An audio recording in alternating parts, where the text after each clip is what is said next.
Good evening, guests and fellow Toastmasters. A warm welcome to meeting number 15 of the Gabbys International Toastmaster Club. I'm Toastmaster Bimpy Kumari, your Sergeant at Arms for today's meet. I'm sure you are as excited as I am. The meeting will be blocked for 2 hours and you are expected to stay for the entire duration. Before we start meeting, I want to highlight some key points. Your video should be on and audio should be off. Your audio should be on only when you are called to speak or need to speak.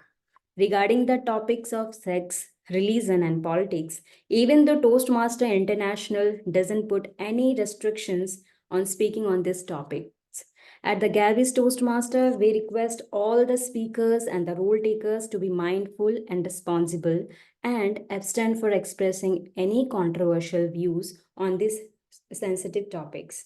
Also urge you to be cognizant of the fact that we as a club practice diversity and inclusion in letter and spirit, has ensuring there are no sexist, racist, or any such undertones that create hostility and discomfort for members or guests. Let me call upon the presiding officer as well, Toastmaster of the day for today's meeting. Jaspreet, Toastmaster of the day and the presiding officer for today's meet is Toastmaster Jaspreet Kaur. Jaspreet Kaur, a performance-driven and result-oriented soft skill coach with a vision of empower professionals and unleash their potential. She has extensive experience as a senior English faculty in prestigious Delhi School and Hindustan Times. She is an IELTS trainer and a posh expert. Beyond coaching, she is also a writer and translator with Prance features, which involves crafting comic stories that impact ethics, values to young minds. Please, everyone, give her a round of applause. And I'm welcoming Toastmaster of the Day and Presiding Officer Jaspreet Kaur. Stage is yours. Thank you so much for such a warm welcome. Fellow Toastmasters and guests, that was Toastmaster Bimpy Kumari, our Sergeant at Arms for today's speech marathon. Let's start the meeting today in its formal process. I declare this meeting number 15 of the Gabbys International Toastmasters Club to order. Before I proceed further, I would like to extend thanks to our Sergeant at Arms Bimpy Kumari for performing her role wonderfully. A big round of applause for opening the meeting and setting the pace right at the right time. A warm good evening to each one of you. It's my pleasure to be presiding over the Gabbys speech marathon. I would like to welcome and acknowledge the presence of all the guests to our meeting. Dear guests and visiting Toastmasters, it's always a pleasure to have all of you joining us. We would have loved to listen from all of you, but there's a paucity of time today. Hence, it won't be possible to listen to each one of you introduce yourself. Still, we would love to know about you. I would urge you to use the chat function to share a brief intro of yours. Just a word of caution. When you're using the chat functionality, please practice the Toastmaster values and avoid saying anything that could affect the sentiments of others. Obviously, unintentionally it would be, but still let's be careful of that. We'll ask you to share your feedback at the end of the meeting. At this juncture, I would want to reiterate that Toastmasters is the go-to place for people who wish to face their fear of public speaking. Not only that, if you love to connect and network with others, if you want to hone your leadership skills, Toastmasters is the place for you. It's a safe place to experiment various stages of learning and relearning. We are proud to carry forward this 100-year-old legacy, which is spanned over 100 plus countries. For the benefit of guests, I would like to explain the structure of the meeting. In a regular Toastmasters meeting, we have three sections: the prepared speeches, the table topics, and the evaluation section. Today, it is a little bit different as we have a speech marathon. We have only two sections. The first one is for the prepared speeches, and the second one is the evaluation session. To help me in today's speech marathon, I have a timer who will keep track of each and every second and minute used by all of us. The timer for today is Toastmaster Manvi Kumar. Manvi Kumar is a biotechnologist turned into a psychology enthusiast. Currently, she is pursuing PhD in training and development from ISTD Delhi. One thing which I would love to share about our timer today is that she is absolutely amazing when it comes to table topics. By this, I mean being a table topic master. She comes up with such thought provoking topics that they keep hovering in your mind, not for a day or 2 days, but days at length. Toastmaster Manvi, please go ahead and explain your role. Thank you so much, Toastmaster of the Day. I even got to know something about me today. Thank you so much for that. Being the timer of the meeting today, I'll be helping you all with the timing part. And today we only have two sections in the meeting, that is the prepared speech and evaluation session. So for the prepared speeches, the normal time is 5 to 7 minutes. The different timings that are mentioned in agenda, I'll show the cards according to that. But for a specific 5 to 7 minute speech, the green card will be shown at 5 minutes, the yellow card will be shown at 6 minutes, and the red card will be shown at 7 minutes. This is the screen that will stay constant throughout the meeting. For the evaluations, the timing is 2 to 3 minutes. At 2 minutes, the green card will be shown. At 2 minutes 30 seconds, the yellow card will be shown. And at 3 minutes, the red card will be shown. Please note there is a 30 seconds grace period on both the sides, both for speeches and evaluations. That was all. I'll present my report whenever the Toastmaster of the Day calls upon. Toastmaster of the Day, the stage is all yours. Thank you so much, Toastmaster Manvi, for this detailed description. Let's move into our first section now, that is the prepared speeches. Our first speaker for the day is Toastmaster Alvia Saji. Her speech will be evaluated by Toastmaster Gauri Aggrawal. Toastmaster Gauri, can you please confirm your presence in the meeting? Yes, I'm there. All right, thank you so much. Toastmaster Alvia is delivering a speech from the path Engaging Humor, Level 1, Project 1.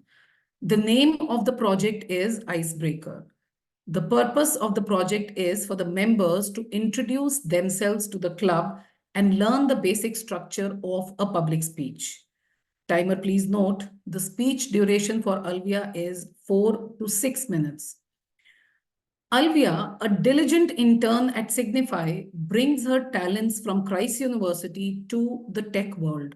Hailing from Calicut, Kerala, she embraces diverse passions from the rhythmic movements of dance to the soulful melodies of songs. She is also fond of coding. Alvia Saji, a journey of self-discovery, a journey of self-discovery, Alvia Saji.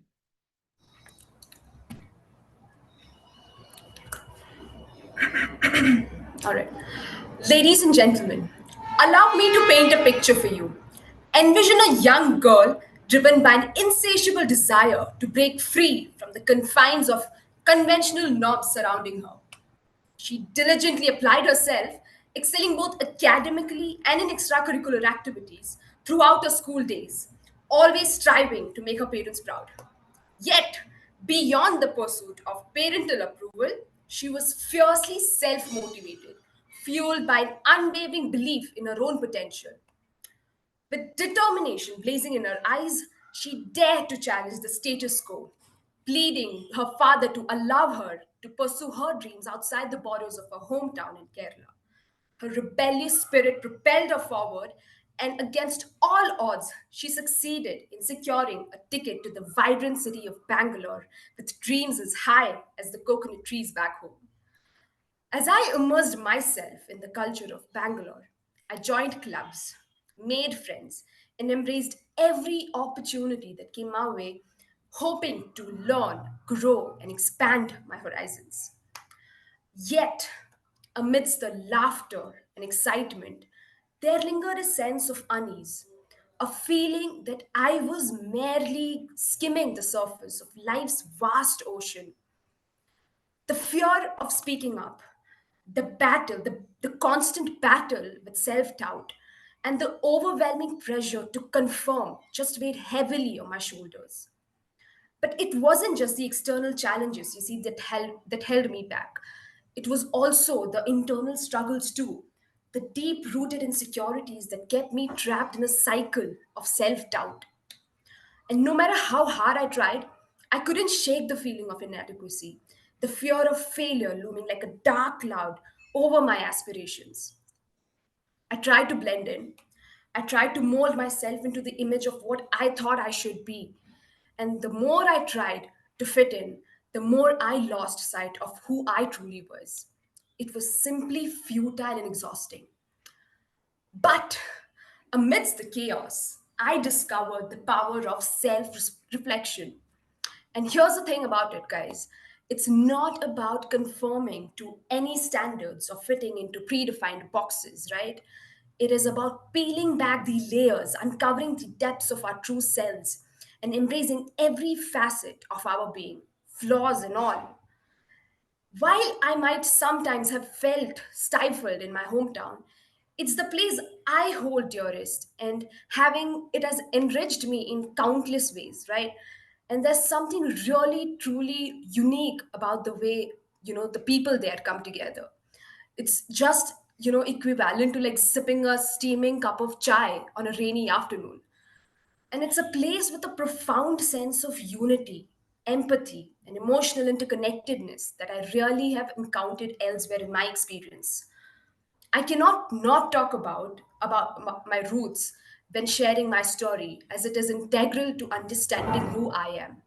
So, there you have it. This is who I am. Living a life with the values of community and connection ingrained in me, knowing that true progress lies in honoring the essence of who you are. Furthermore, I've come to understand that I hold these treasures within myself, just waiting to be polished and showcased, right? And it's time that I acknowledge these gifts, refine my talents, and carve out a unique path for myself. I've realized the importance of reflecting on my strengths, passions, and dreams, and what it is that truly ignites my soul. What perspectives do I bring that's unlike anyone else's? And what I've learned is to embrace what sets me apart and let it guide me towards greatness. It's about facing each day with courage, with conviction, and the unwavering belief in my potential for greatness. So I am out here looking to paint the world with the colors of my dreams. The stage is mine, and it's time to step into the spotlight and claim my rightful place. And that was my time, everybody. Thank you so much for lending me your ears and your hearts. Back to the TMOD. That was great, Toastmaster Albia. Parental approval, making your parents happy, sense of unease and self-doubt, and moving on to discovering your strengths. Various stages of transition in the journey of each and every child. It's always a pleasure to listen to you. Thank you so very much for that. A second speaker today is Toastmaster Hiral Valera. Her speech will be evaluated by Toastmaster Raja Balaji. Toastmaster Raja Balaji and the speaker, can you please confirm your presence in the meeting room?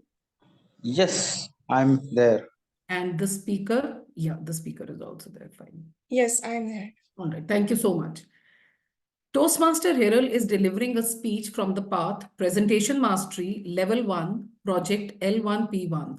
The name of the project is Icebreaker. Once again, the purpose of the project is for the members to introduce themselves to the club and learn the basic structure of a public speech. Timer, please note, the speech duration for Hiral is 4 to 6 minutes. Toastmaster Hiral has a master's in accounting. She's a creative person who likes to do drawing in her free time. She worked for a year, during which period she realized that she needed to improve her communication skills and develop confidence in herself. In an attempt to be a confident speaker, she joined Toastmasters. I'm sure she will achieve what she aspires, because well begun is half done. Hiral Valera, Embracing Change, My Story. Embracing Change, My Story, Hiral Valera.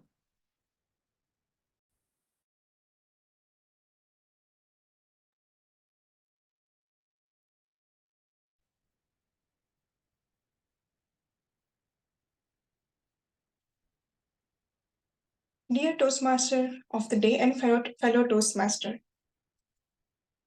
I am a kind of a person who stays quiet in the public or in the larger group. I am a noticer and an observer. I would rather reading a book than having a conversation. I know you have already recognized me. Yes, I am an introvert person. And yes, this is my personality. I have been trying to be an ambivert since my teenage. Until now, I could transform myself a little bit from introvert to an ambivert, and the journey will go on. Now I can relate myself as an outgoing introvert and reserved extrovert. And this is how I am embracing a change. Returning to the subject matter,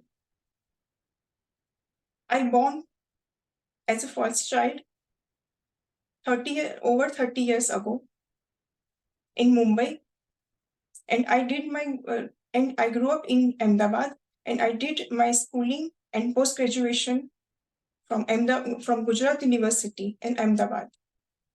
I am much of a different person. I talk less and ponder a lot, and I do have a different interest and hobbies. I enjoy doing drawing in my free time. Recently, I developed a reading habit, which was not part of my routine. I call myself goal-oriented and organized. After my studies, I got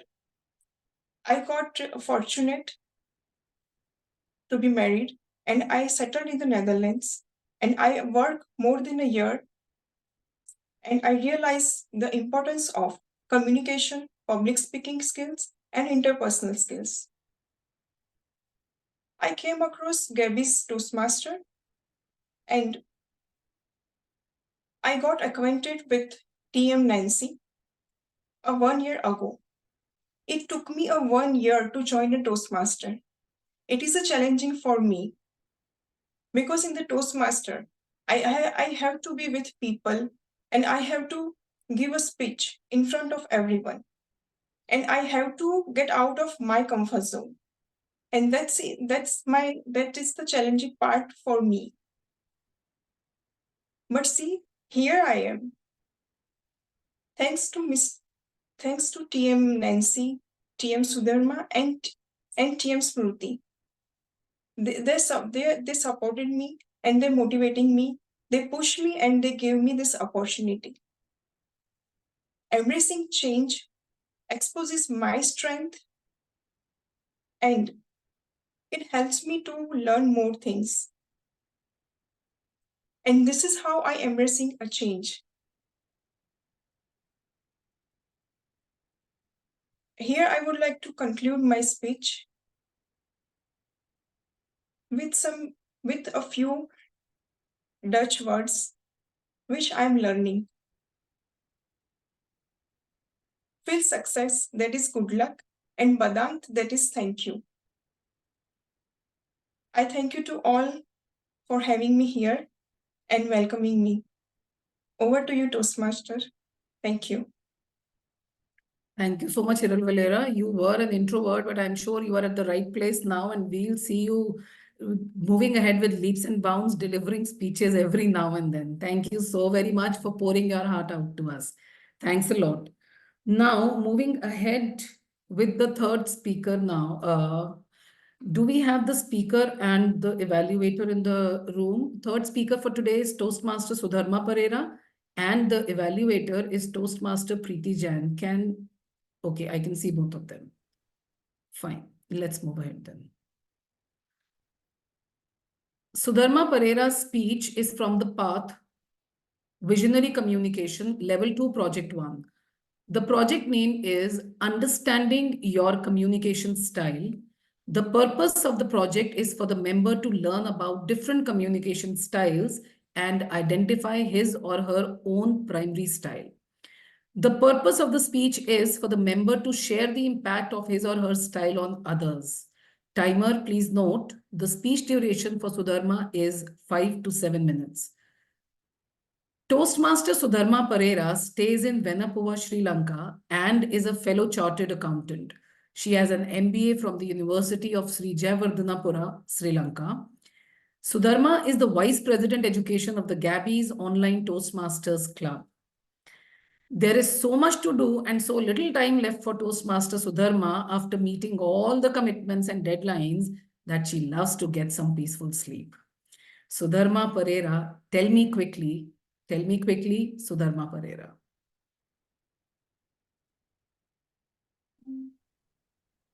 Punji, can you give me your bike key? I will go around and come. No, you can't get my bike key. I have filled full tank for month. Okay, can you give me it? I will give you money for 1 liter. Ah, that's cool. I will give you. Toastmaster of the day and my dear fellow Toastmasters. That was me and my nephew Shahara. Yes. If you ask from my nephews and niece, how was about your Punji or auntie, they will tell, Ammo, Punji, she is a very tough person. Yes, Toastmasters, I am a very tough person when it's come to my family members and my friends. And it was a great way of expressing myself to my family members and friends. I use that direct communication styles for my office also. When I went to my first job as accountant, I used that method and I was suffering from severe back pain because of the job stress and my communication style. Then I found I should have changed it. Then I adapted to supportive communication style. Then it was very good to my health and my employees, but my direct communication styles sometimes coming and going. But I manage it very well. Still, I am managing my supporting communication style. In Toastmasters, as VPD Education and co-Toastmaster, I am trying to give my fullest cooperation as communicator and co-Toastmaster. But sometimes it also a challenge to me to adapt to this supportive communication style. When there were sudden drops, I try to understand them and I feel the roles very quickly and book them for future roles also. Sometimes I felt my direct communication style was pop up. Let me tell you one example. One day I saw a flyer. I was in a Gabbys meeting. That flyer was belong to another club. Just I said the description should be in caption. That's all I told. That person asked, tell me exactly what is that meaning? I said, that description should be in caption. That's all. After 5 hours, that actual preparer of that flyer complained me a lot. What they told? Please send me the draft document to that flyer. And again, you should know that we are also busy persons. You should mind your own tone. Then I told, I was in another meeting. I told what I want to tell. You can do whatever you can. Then they didn't include my idea to that flyer. But later I noticed they have included it very well to their flyers and it was nice to see.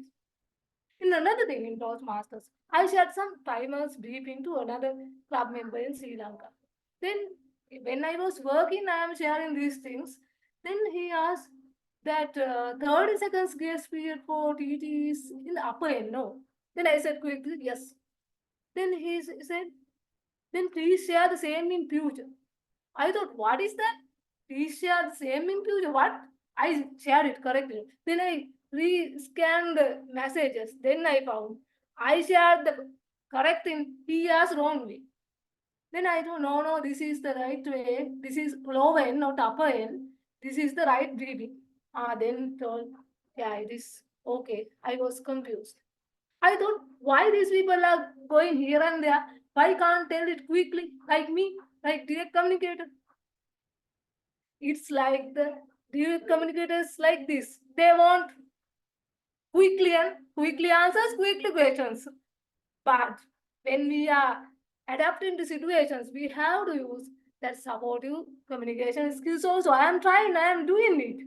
So, my dear Toastmasters, when we are dealing with situations, we have to adapt our communication styles according to situation, like I am doing. With my friends and family, I am using direct communication styles. They know very well. But for office work and for club works, I am using supportive communicator style. Sometimes that is popping up, but I am using it very well as per my knowledge. So, my dear Toastmasters, did you also find your communication skills properly and adapting it properly like me? Or you are also finding your communication styles? Let's find it and adapt to the situations. Over to you, Toastmaster of the day. Thank you so much, Toastmaster Sudharma. Nephews and nieces do give us a tough time. At the same time, they are a pleasure to be with. And yes, you surely gave a good peep into different communication styles and how and when to use them. And another thing that I could feel in your speech was the kind of person, the meticulous person you are, how it feels when there are people who don't believe what you are doing. So thank you very much for doing that. It's very important and very significant when somebody opens up the depth of his heart in front of us. Thank you very much, Toastmaster Sudharma, for that.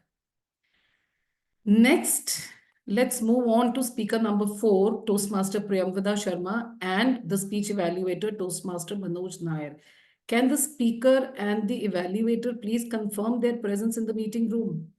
Yeah, I can see the evaluator. Is the speaker there? Toastmaster Priyamvada. I guess she's not there. So in the meantime, we'll move ahead with the next speaker. And the moment she's there, then we'll go ahead with her speech. So the next speaker for us now is speaker number 5. So this is Bhavya Jain, who will be evaluated by Toastmaster Samita Kar. Bhavya Jain, are you there? Yeah, she's there. And I can see the evaluator as well. So let's go ahead with them.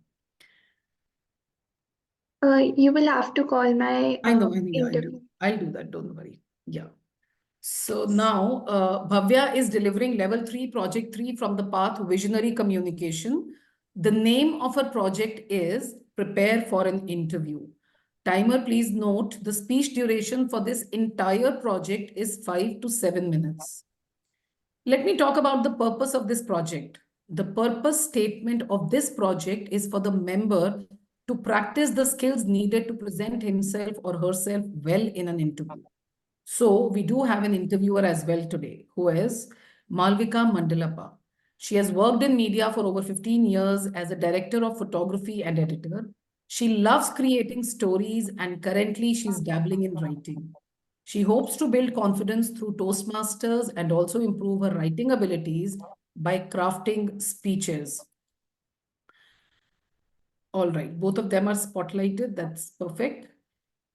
Toastmaster Bhavya Jain is from a Toastmasters Club of West Delhi. She has served as VP Education and President in her previous club. By profession, she is an architect and is currently working as a designer. Bhavya Jain, design interview, Bhavya Jain.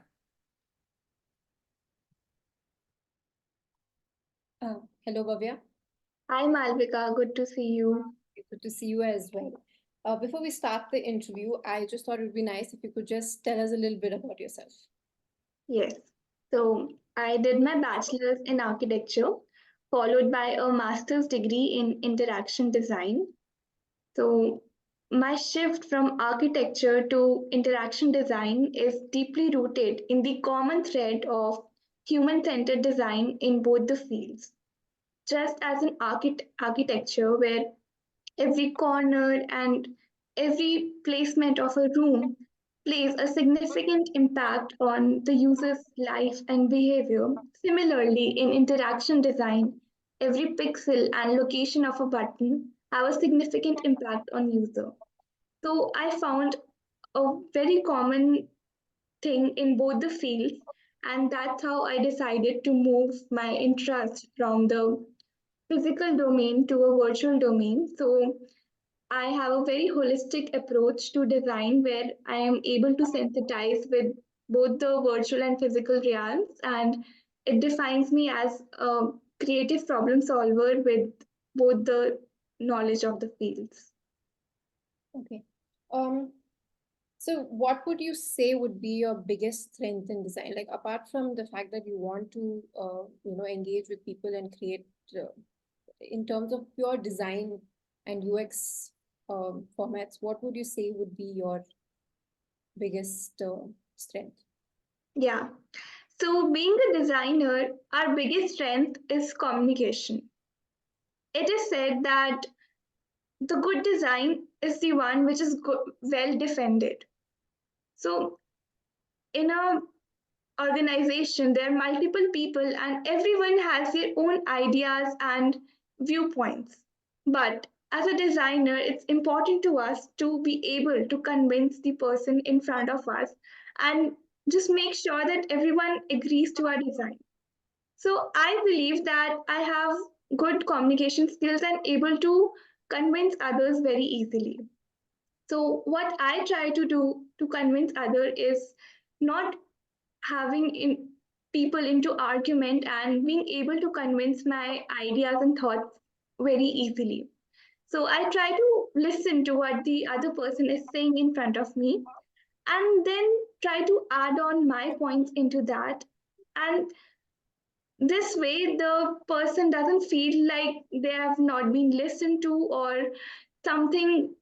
If they are not being forced to just agree to what I am saying, I just try to delve into what they are saying and just try to add on my points over their points, and they, without even realizing, I'm able to convince themselves. So I think convincing others in communication is one of my biggest strengths. And secondly, time management and being in a team and working as a team player is are some of the few other strengths which I have other than my design skills. You were talking about convincing people and, like subtly putting your ideas across and getting the other person to Yeah, agree with you. But most oftentimes, from whatever I have experienced, clients are not so easy to convince. They right. have a point of view and they are very, very like stuck on what they want. So in such Yeah. a situation, how do you think you would manage? So, as you are, as you correctly said, that there are different kinds of people, and some clients are really difficult, and they are just a one. Like some people are like they have in their mind what they want, and they just come up and they have an argument and criticism on everything which we present. So to deal with these kind of clients, I have to be very careful and just listen to what they are saying and to make a note on whatever they say in the first meeting, because these kind of clients are somehow who are not clear with their minds and keep on changing what they want. So you must have also been into such a situation when just they just keep on changing their brief. So I make sure that I note down whatever they are saying in every meeting and listen to whatever they are saying. And if I feel that they are just saying something which is not making sense to me, then I try to overlap my ideas. And if I feel that it's okay if we just agree to what they are saying, then I try to just go along with them. So that's how I deal with them. Okay. Yeah. Going through your resume, I see that you also have some leadership experience. Yeah. Is that something that you look to do in the future in the design field? Yeah. Eventually, every role turns out into a leadership role. Like in any field, whichever you are, after a few years, and everyone lands up in a leadership position. So during my college life, I have made sure that I have good leadership and communication skills. So for that, I have done various courses online as well as joined clubs like Toastmasters to enhance my leadership and communication skills, to make sure that whenever I am given a chance to be a leader or organize or manage some people or even just be a part of a group, I'm able to understand how to motivate others and how to have a cohesive environment in which nobody feels left out, and just to make sure that everyone gives their best and have a harmony between among each other. So that's why I have always tried to enhance my leadership and communication skills. But I think one of the biggest challenges of leader is taking tough decisions. Right. So is that something that you see yourself being able to do? Yes. So I am more of a democratic leader. So I always listen to what others are saying and then pose on the decision. So yeah, I am a good decision taker. If I feel that the people around me are like not going with what I feel, but it is correct what I am feeling, so I take the decision and just make sure that I'm able to convince them in some time. But if the decision needs to be taken immediately, I would do that. Thank you so much, Bhavya, for coming for this interview today. I think you did a really good job, and we'll get back to you soon. Thank you so much. It was a pleasure meeting you and hope to be a part of this organization. Thank you so much, Toastmaster Bhavya, for bringing an interview room in the meeting today. You brought it alive totally. Putting forth your strengths and weaknesses. It was great to see you working on your leadership and your communication skills, that too at such a young age. Now we move ahead with speaker 6. By any chance, do we have the previous speaker in the meeting? I think so. Is She's there. Toastmaster Priyamvada there? So we'll move ahead with her first. Toastmaster Priyamvada, can you please acknowledge your presence? Toastmaster Jaspreet. You're there? I can't see you. Yes, am I audible and visible? Yes, yes, now I can see. Yes.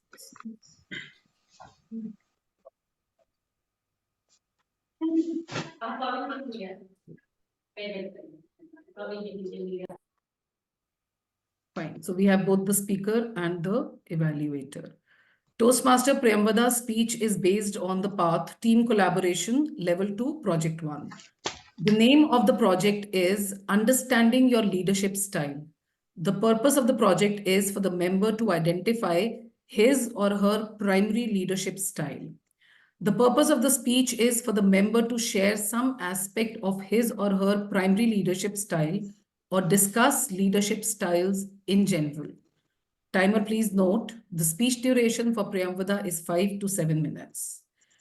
Toastmaster Priyamvada Sharma is a 24-year-old diving headfirst into the fascinating world of psychology. She's all about connecting with folks. Yes, folks. Doesn't just mean humans.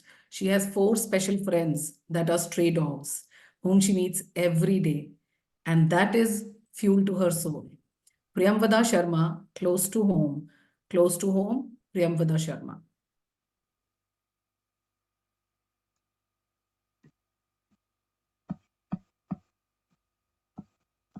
You're on mute, Priyamvada. How many of you had truly understood the meaning of the word leadership? Please give a raise of hands. Okay, my evaluator Toastmaster Manoj, I am going to come for tuitions. Leadership. Truly speaking, I have only heard and felt the significance of this word when I joined Toastmaster. Nowhere else I have found myself so much engaged in leadership. And I had a really hard time writing this speech on understanding leadership. Now, how can I understand leadership when I have not had much experience with it, or when I have not studied a leader, when I have not met one? I thought that to myself when I was writing it.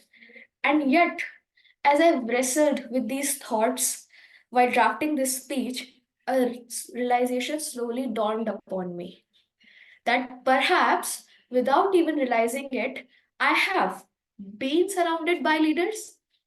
Maybe I should just look towards my home, my family members, where exists a rich tapestry of leadership styles. Dear Toastmasters, today I want to take you on a journey through the dynamic world of leadership style as seen through the lens of my family. Buckle up because we are in a ride of adventure and insight.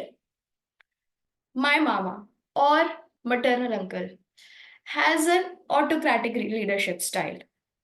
Now, in autocratic leadership style, the leader exerts authority. They had set rules, set standards that each and every member or employee needs to follow. They have a top-down approach to management. And as I think about this leadership and I think about my maternal uncle, I remember the time when I visited his house as a kid.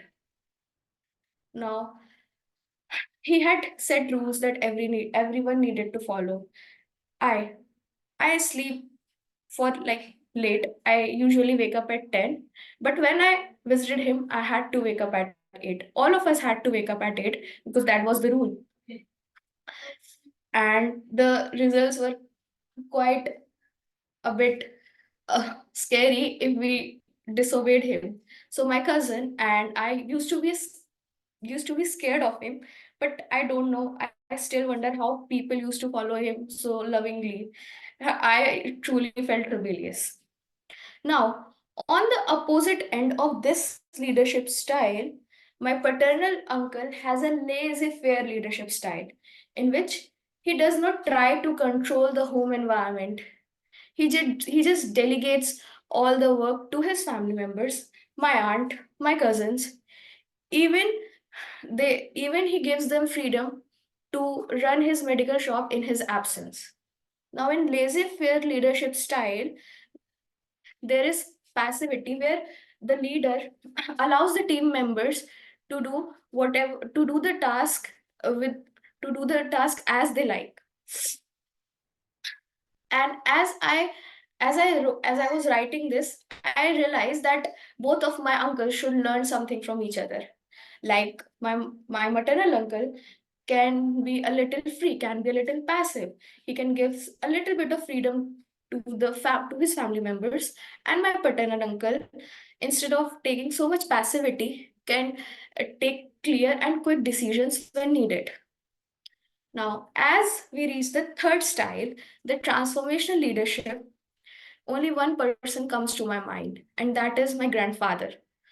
My grandfather comes from a very humble background, and he was a very respected man and down to earth man in the society. I have seen him, I have heard stories about him, and I have experienced what it's like to be with him and what he has done for his family. My grandfather always tried to encourage his kids, inspire them, and motivate them to do much better than they were doing right now. Even though they were in the village, they were brought up in the village, he inspired them to look ahead.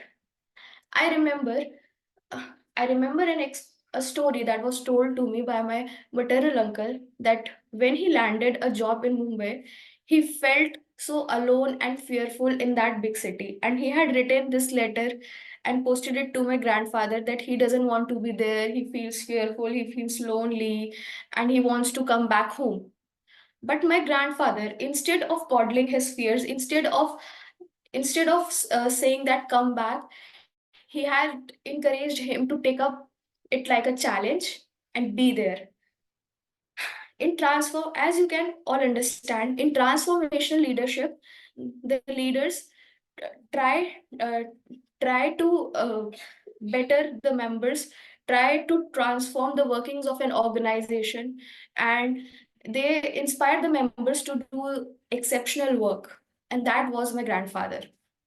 Now, how can I lead the women of my family?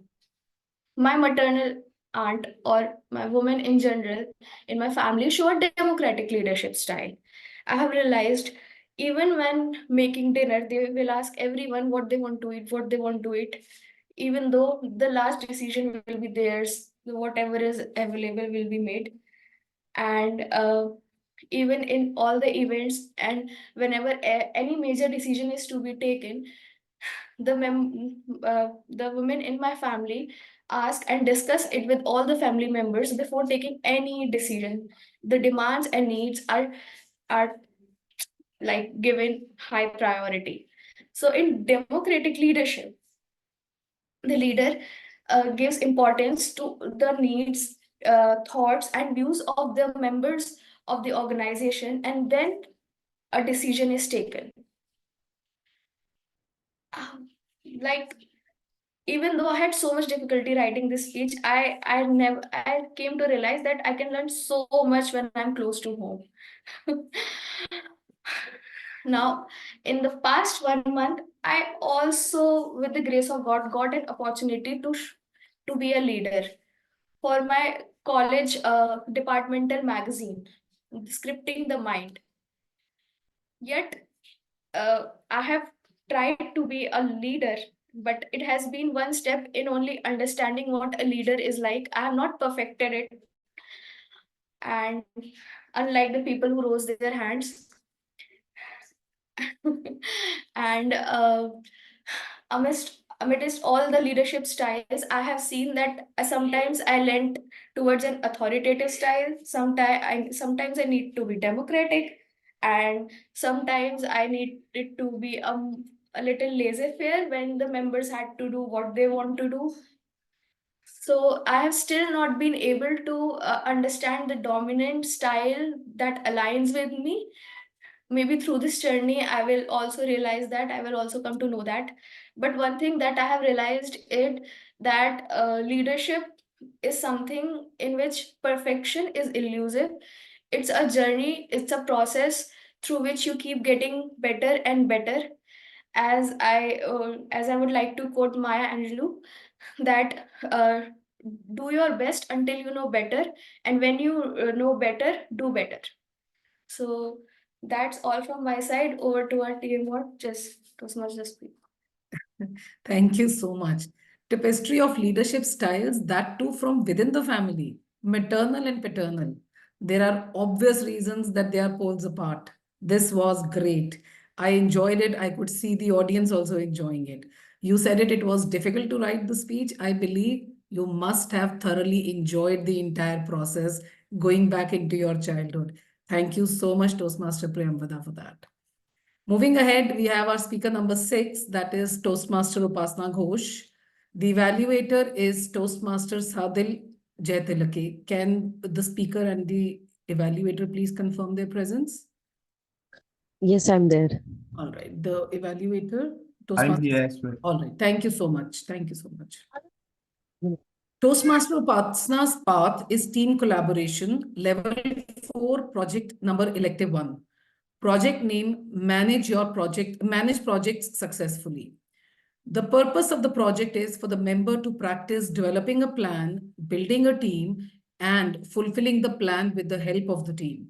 The purpose of the first speech is for the member to give a short overview of the plan for his or her project. Timer, the speech duration is 2 to 3 minutes. Toastmaster Upasana Ghosh is a big-time foodie. She has a penchant for theater, dance, music, and art galleries.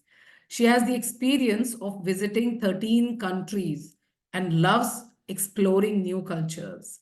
I guess any of us who is planning a trip abroad may connect with her for those extra bits of information.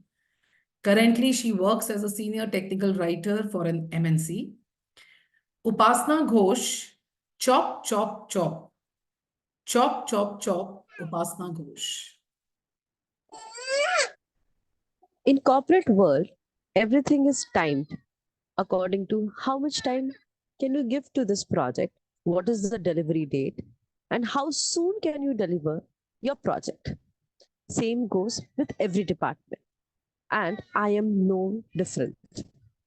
Being a writer, even we have a certain deadlines. So in our organization, we have something known as sprint, which is a 10 days working day. However, my sprint started from 14th of March and will end on 27th of March. And in that, I have to submit 5 different documents. And the best part is, I have taken 5 days leave. Even now, I am traveling back to my home. And this speech, I'm delivering it from my train. But the thing is, out of 10 days, 5 days are gone. And one day we have Indian holiday, that is Holi. So I have only 4 days to complete. Now let's start the planning.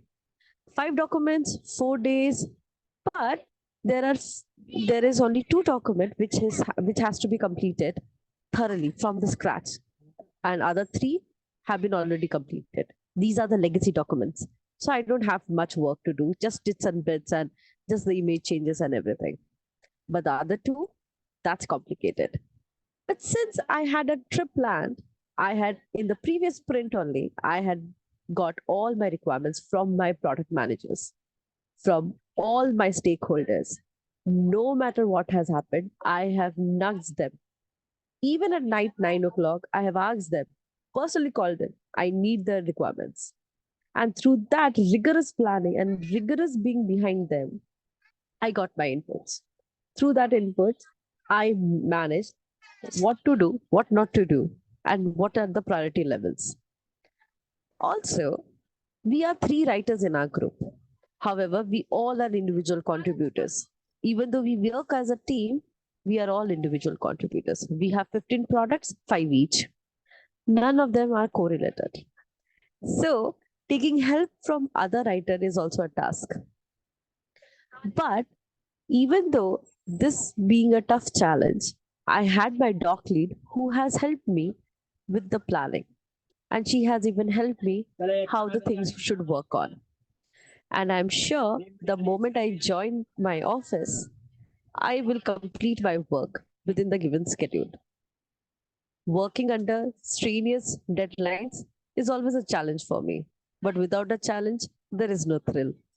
I hope that in next speech, I'll give out all my problems and how well did I do in my documentation. Thank you.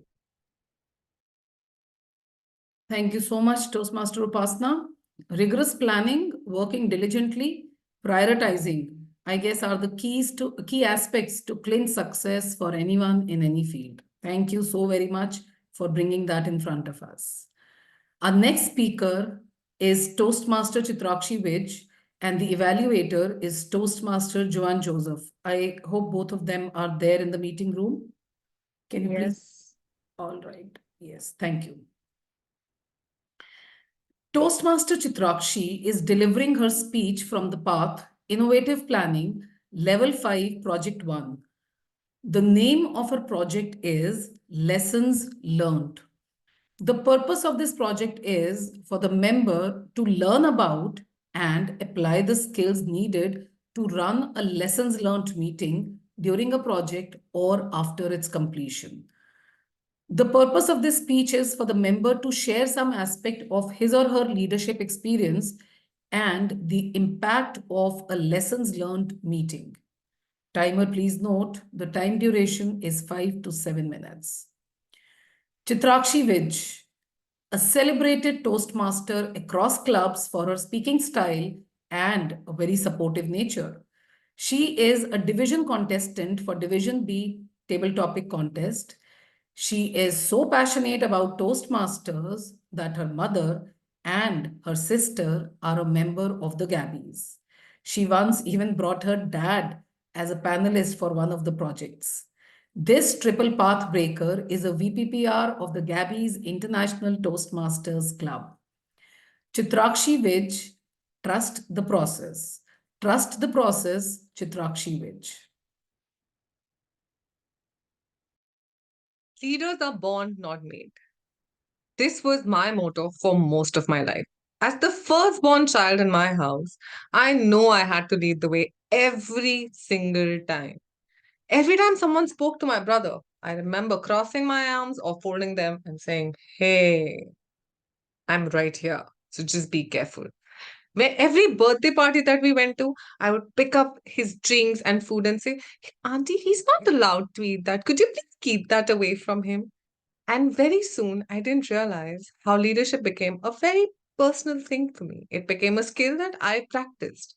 So, when I thought I was a really good leader, what lessons could I possibly learn? Yikes. The last few sentences, the start of this speech in itself was a lesson that I learned. Lesson number one: when I took up a project with Toastmasters, I did it with a team of 4 members. Now, this team comprised of 2 mentors who I constantly went to and said, "I don't think I can manage it. It's not going to be difficult. I know I can do it, but this is too much work." And they just said, "Trust the process and trust yourself. We're right there when you need us." Well, all my overconfidence, I took the project up. And my lesson number one: leadership is not about the title or position. Because I soon became a leader here, I knew that I had to manage a whole system. The issue was leaders are always faced with problems that they least want, least expect, are at the worst at. And that's what happened with me. So the time that I had planned, everything that I had planned around that project seemed to have failed because the timing that I ended up getting was the extreme opposite. So all the people who I thought would help me manage the project ended up not being a part of that project at all. So I went back to the mentors, to the team that I wanted help from, and asked them, how could I make this happen? How could I do it better? This is the second week and I know I'm failing miserably. That's not a leader in me. And you know what they said? With very calm and composed way, one of them said, "You're not even trying. You're not even being you. How do you expect the results to be what you want?" And that's when I realized that leadership is not about position. It's about what I had to do and not what I was doing at the moment. That brought me to the second lesson that I learned. So there was one particular meeting that was going to be highly chaotic. Even though everyone was prepared for the meeting, I wasn't. The role takers were prepared. I wasn't prepared, nor were the team members. I was a little confused. Out of 5 people who were expected to attend the meeting, 3 were not available. One was not sure whether she was ready for the speech. One was still practicing what she wanted to do. So 5 people and the 6th person was me, also highly confused. What could we do now? Time for the second lesson. Leadership, when you really want to change a situation, you use your heart, not your head.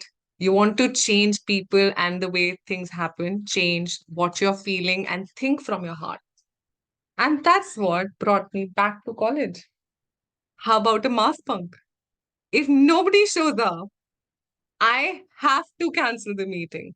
That gives each and every member and role taker time to prepare for the meeting. When I called the role takers, they were more than happy because I realized later they weren't ready either. This was very close to a festival and they all had other plans. They were so grateful that it happened.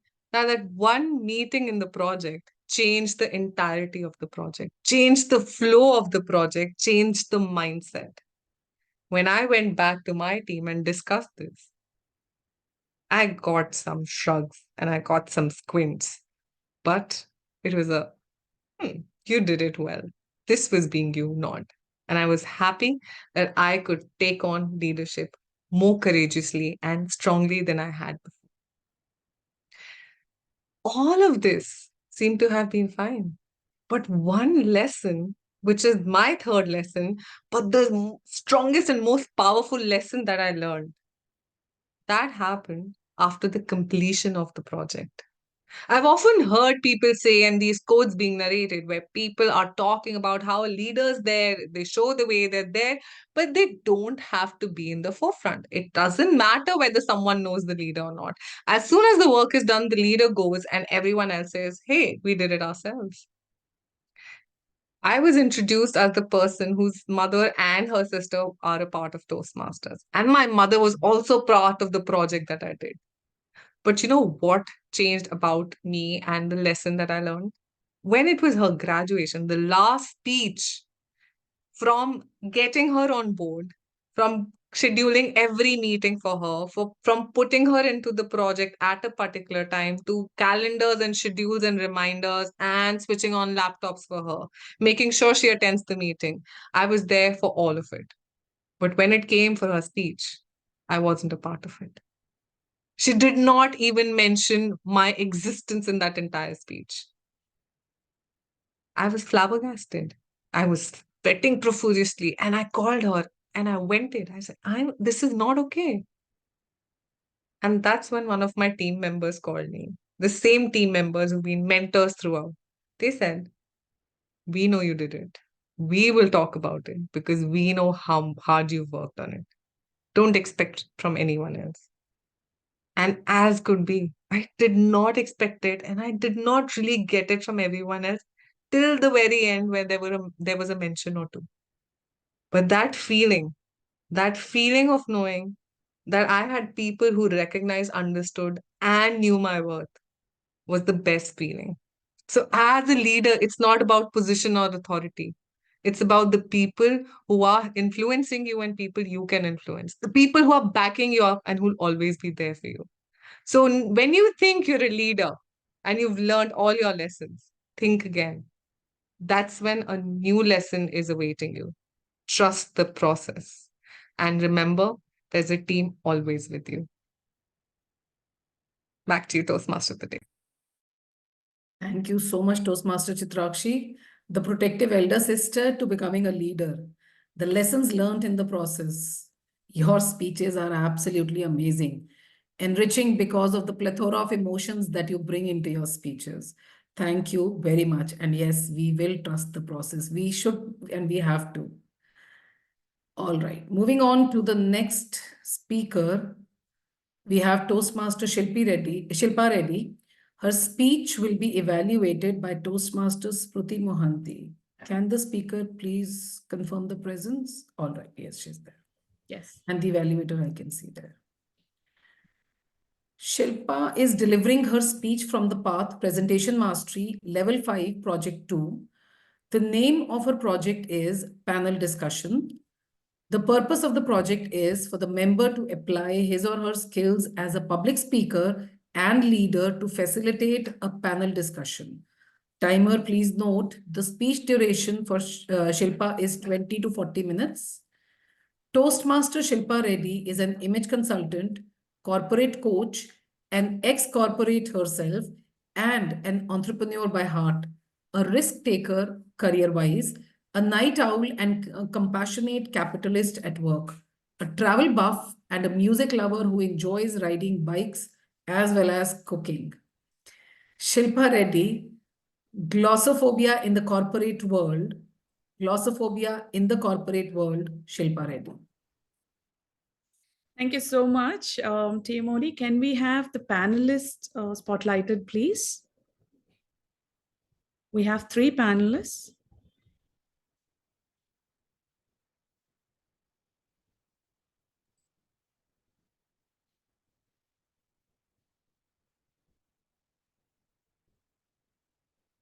Thank you so much. So good evening, panelists and fellow Toastmasters. I'm Shilpa Reddy, a proud member of Gabbys Toastmasters Club. Welcome to our panel discussion and thrilled to announce the topic glossophobia in the corporate world. Well, overcoming glossophobia and excelling in public speaking in the corporate world is what we are going to discuss about. Today, we have gathered esteemed professionals from various industries to share their insights and experiences on this very important topic. Without further ado, let's begin. But before we delve into our discussion, let's define glossophobia. I'm sure everyone here understands the meaning of it. Well, glossophobia is called as fear of public speaking, affects a significant portion of the population and is a common issue in the corporate world. It can manifest in various ways, ranging from slight nervousness before the presentation to showing anxiety that interferes with one's ability to communicate effectively in either meetings or presentations or any of that sort. It can have profound implications, particularly in the corporate realm, where effective communication is vital. Our panelists will shed light on how glossophobia manifests in the corporate world and also they will give some strategies to overcome it. Dear panelists, welcome to the panel discussion. I'm extremely happy and thankful for accepting my invitation to be the panelist for today. And dear Toastmasters, allow me to introduce our distinguished panelists. Panelist one is Mr. Ramna Vadavalli, who is a Vice President for Randstad Offshore Services, and he hailed from recruitment industry. I'm very delighted to introduce him as he was my boss. He's been my guru, guide, and a go-to person for any advice. That he is not just for me, but for all the employees who work with him. Would you like to add anything for yourself, Mr. Ramna? Thank you. Thank you, Shilpa. I've been promoted since then, but yeah, it's been a pleasure working with you and glad to be here with you on the panel.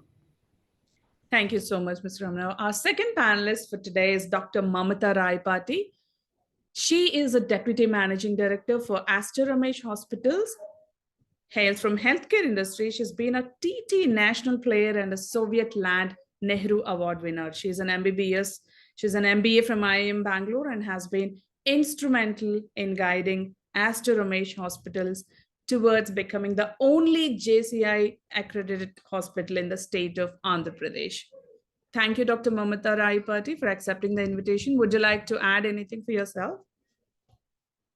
Thanks, Shilpa, and I think it's wonderful joining the panel. So we'll contribute in whatever way we could for sure. Thank you. Thank you so much, ma'am. Our third panelist for today is Kavita Reddy. She is a lead she's a lead for process excellence from FactSet, which is into financial services sector.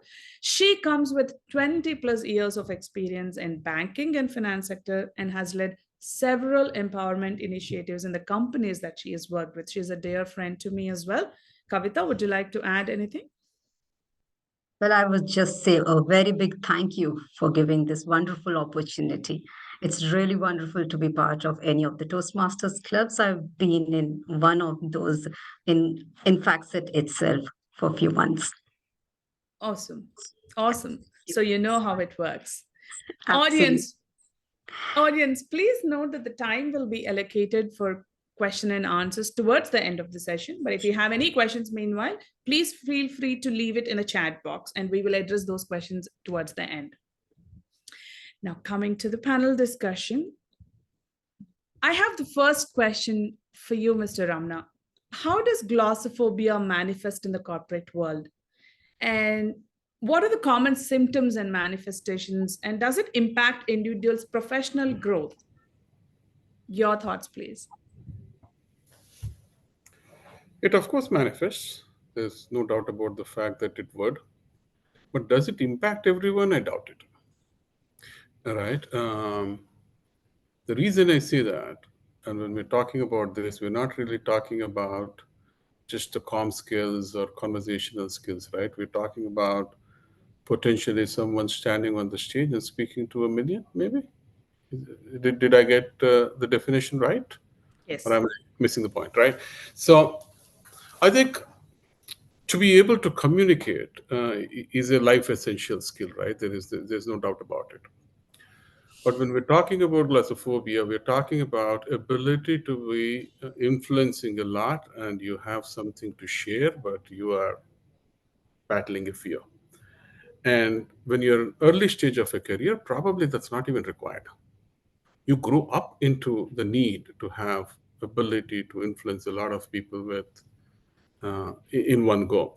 So I think in the early part of a career, I think it is more about conversational skills that you're able to connect with people, to be able to share ideas, receive ideas, process. And when you grow up a little bit, I think you're able to influence a small group of people, maybe a group of clients, group of your employees or something like that, or your customers. That's also fine. So that's probably upgrading from conversational skills to maybe communication skills. But to be able to say, hey, let's all go to Dandi and make salt, that's a different level of skill altogether. That's not needed for all. So I think we should not really pressurize ourselves in the corporate that everybody should be able to stand up on the stage and speak to 1,000. If we're able to work as organizations to make sure, I mean, organizations, groups like yours and all that, if we're able to look at upgrading people step by step, I think it will not be a challenge. That's would be my opinion. Thank you so much, Mr. Ramna. So I had an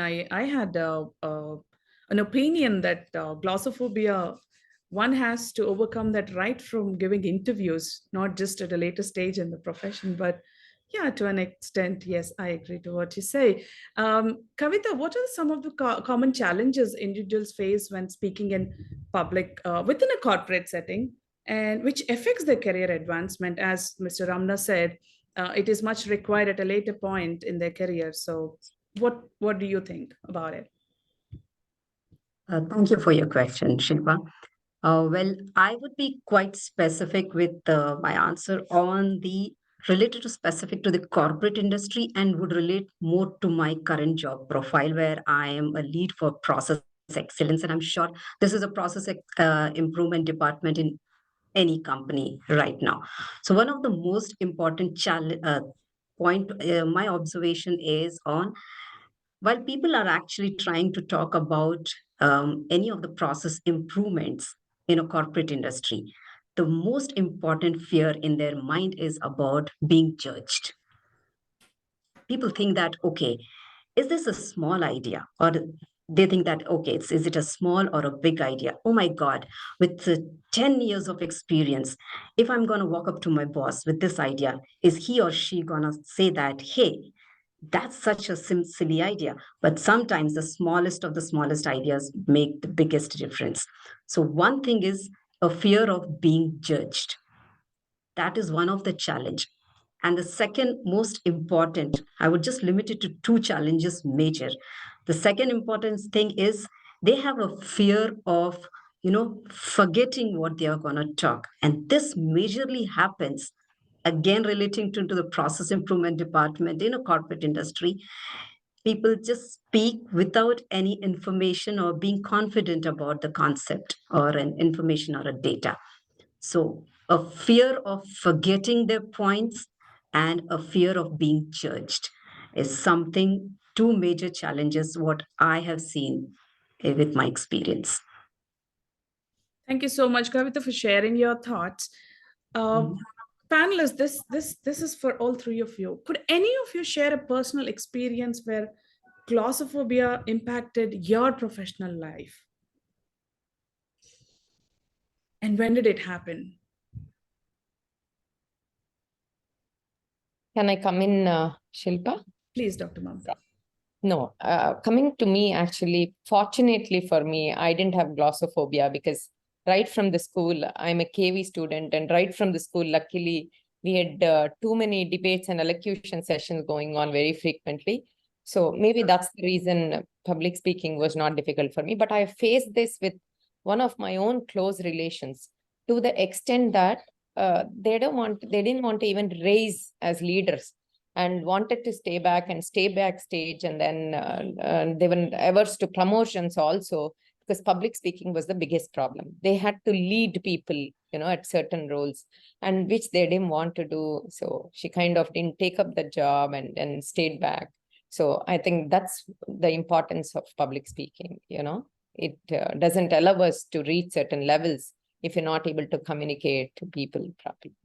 Yeah, thank you. Thank you so much, Dr. Mamta, for sharing your thoughts. Since you really don't have a problem of glossophobia, I will either ask Kavita or Ramna to give me your experience about glossophobia, if you had an impact in. I did. I mean, I did had terrible problems. I've had problems. I was not from KV, but when we moved into a good school from where I was till maybe my 6th standard, everyone was speaking English, and I was kind of thinking Telugu, and so I didn't really speak for the first month and a half. Maybe I was just listening and never really spoke. And finally, one day, like Kavita said, I mean, I overcame my fear of being judged, and the teacher asked a question. I raised my hand, and guess what? My response came in Telugu, and then everybody laughed. So, that put me back in shell. But then sometimes some of these difficulties you face or obstacles that you run into will also toughen your resolve to overcome those fears. I think I did fairly all right after some time. When I started working, there was once I was asked to speak, introduce our CEO on the stage when she was visiting Hyderabad. And, I was so glad there was a podium on the stage. Huh? My legs were shivering, my knees were weak. I had no idea what I was going through. But then there was this little podium, and I could lean my hands on it and look bold. So it happens to the best of us. I think the fear of being judged is real. The fear that what would people do is real. And overcoming is real too. It's not that you are born with it and you have to go away with it. The fear is here, and the victory has to happen from there. You really need to imagine yourself being on the stage and being successful. The victory happens here. I'm sure it'll happen in the real life too. But yes, I suffered real bad. Ramna, coming back to what you said, I was about to ask you what strategies have you employed? I know having a podium and a stand is one of the strategies to overcome that fear. But apart from that, what strategies have you employed to overcome that fear and improve and to, you've become a great leader now? I don't know if I'm a great leader, but yeah, I mean, I speak without hesitation. Podium was more of a crutch strategy, I would say that. But yes, I mean, there are a lot of things. There are a lot of things we could do. I mean, like I said, first thing is you need to have the resolve that I will, the best way to face the bull is handling its horns, right? I mean, you take the bull by the horns. You have to have the resolve. You need to take some chances. I mean, maybe small chances. Talk to friends. I don't know, small group of friends, small fellows you can trust and who you can be vulnerable with. I think those are good things. There were times I was speaking to my mirror. There are times I speak to my TV. I argue with Arnab Goswami. That's okay. What's wrong with that? He's not going to judge me. There could be times and then my neighbors would probably fall off if they see me, but I used to stand on a table and speak, or a dining chair and speak. So you need to mentally get yourself into that position and convince yourself you're not going to die. No one's going to throw a stone at you. So if the victory happens in your mind, you imagine your success on the stage, and you're able to articulate your thoughts. And like Kavita said, don't forget your point. Then I think a lot can happen. Of course, you should not be ashamed to write your speech on a piece of paper initially. Maybe practice it a few times, use the paper when you're talking, then maybe graduate to a cue card, and maybe eventually you will have clarity of the thoughts will bring the words, and you're golden. Thank you so much, Thank you so much, Ramna, for that insights on and the examples of how we can do that too. We can overcome glossophobia. Dr. Mamta, this is for you. How does glossophobia affect team dynamics and collaboration within corporate environment, particularly in meetings, presentations, or client interactions, especially? What tips or techniques can individuals use to manage this and communicate effectively? Yeah, I think today the world is hyper connected, right? So we have got to stand there and deliver what we have to do, especially in corporates, as Ramnath was mentioning. As you climb up the ladder, it becomes very important that you lead a group. And as you're leading the group, it becomes very important that you're able to speak and communicate whatever you want to do to the team, right? So unless you're confident of that, I'm sure it will not be a good story there. So for us to do that, I think there are a lot of things that we have to do in the sense he was talking about visualization, where you feel that you're really able to do it right. That is something that we have to do. And all this we have done way back, maybe at the school. So that is where speaking before the mirrors and speaking to our own parents about the topics, etc., whenever we want to present the next day. So all these things have to be done. That is when you become confident of speaking, right? So visualization, I believe, is one thing. Then practicing properly and experimenting. I think all these things play a very, very important role. And getting thing that you are going to deliver it. I think the confidence is what really plays a major role. So that confidence is something that we have to build over a period of time slowly. And then I'm sure we'll be able to do it. And it's very, very important that we deliver properly, especially when it comes to corporates. If not, you're going to lose out in the competition. Thank you. Well said, Dr. Mamata. Out of the three things you said, visualization, practice, and experimenting, I think I will take home the word experimenting today in how to overcome glossophobia at a bigger stage with a larger audience. Yeah, thank you so much. Ramna, getting back to you, what role does organizational culture play in either worsening or elevating glossophobia among employees? And how can leadership team be more supportive to the employees to overcome this, for them to help them to overcome this?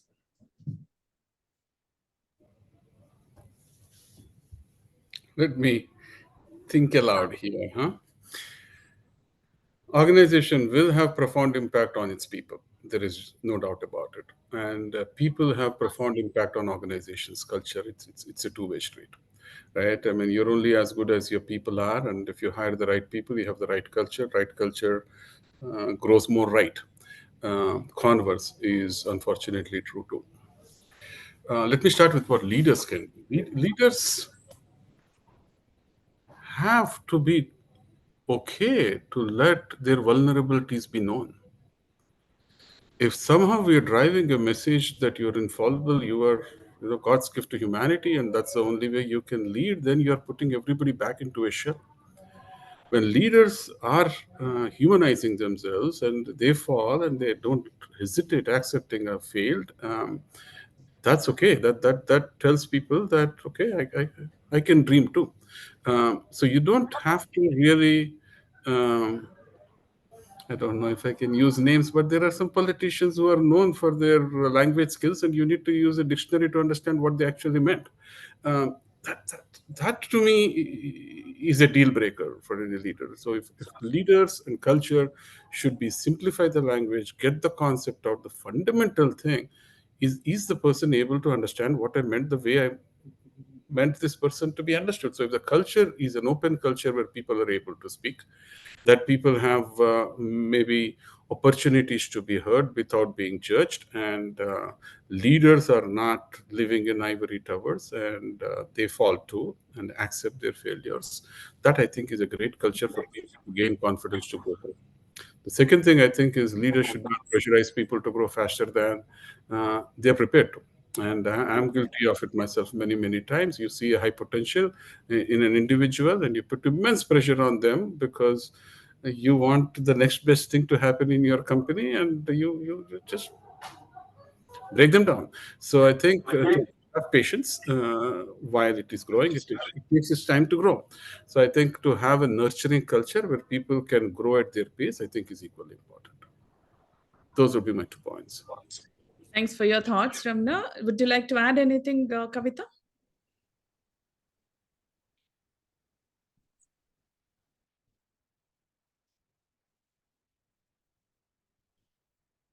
You're on mute.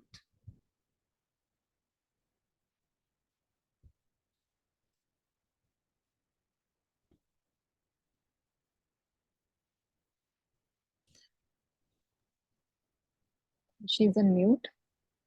You're on mute, Kavita. Would you like to mute and say something about this? I'm so sorry. The system got stuck. Yeah. That's all right. Well, I completely agree with Ravana. Corporate today, I would say, like most of the time, actually, around 12 hours, literally. People are either they are making career or whatever passion that the individuals are following, they are spending so much of time at work. And today, yes, we all speak about work-life balance, but half of your time, majority, is with your bosses and with in the office only. And here, yes, corporate and everybody, companies have to play a major role. It's just not about the work, but different kind of trainings, workshops, and along it could be most of the time on-job training only.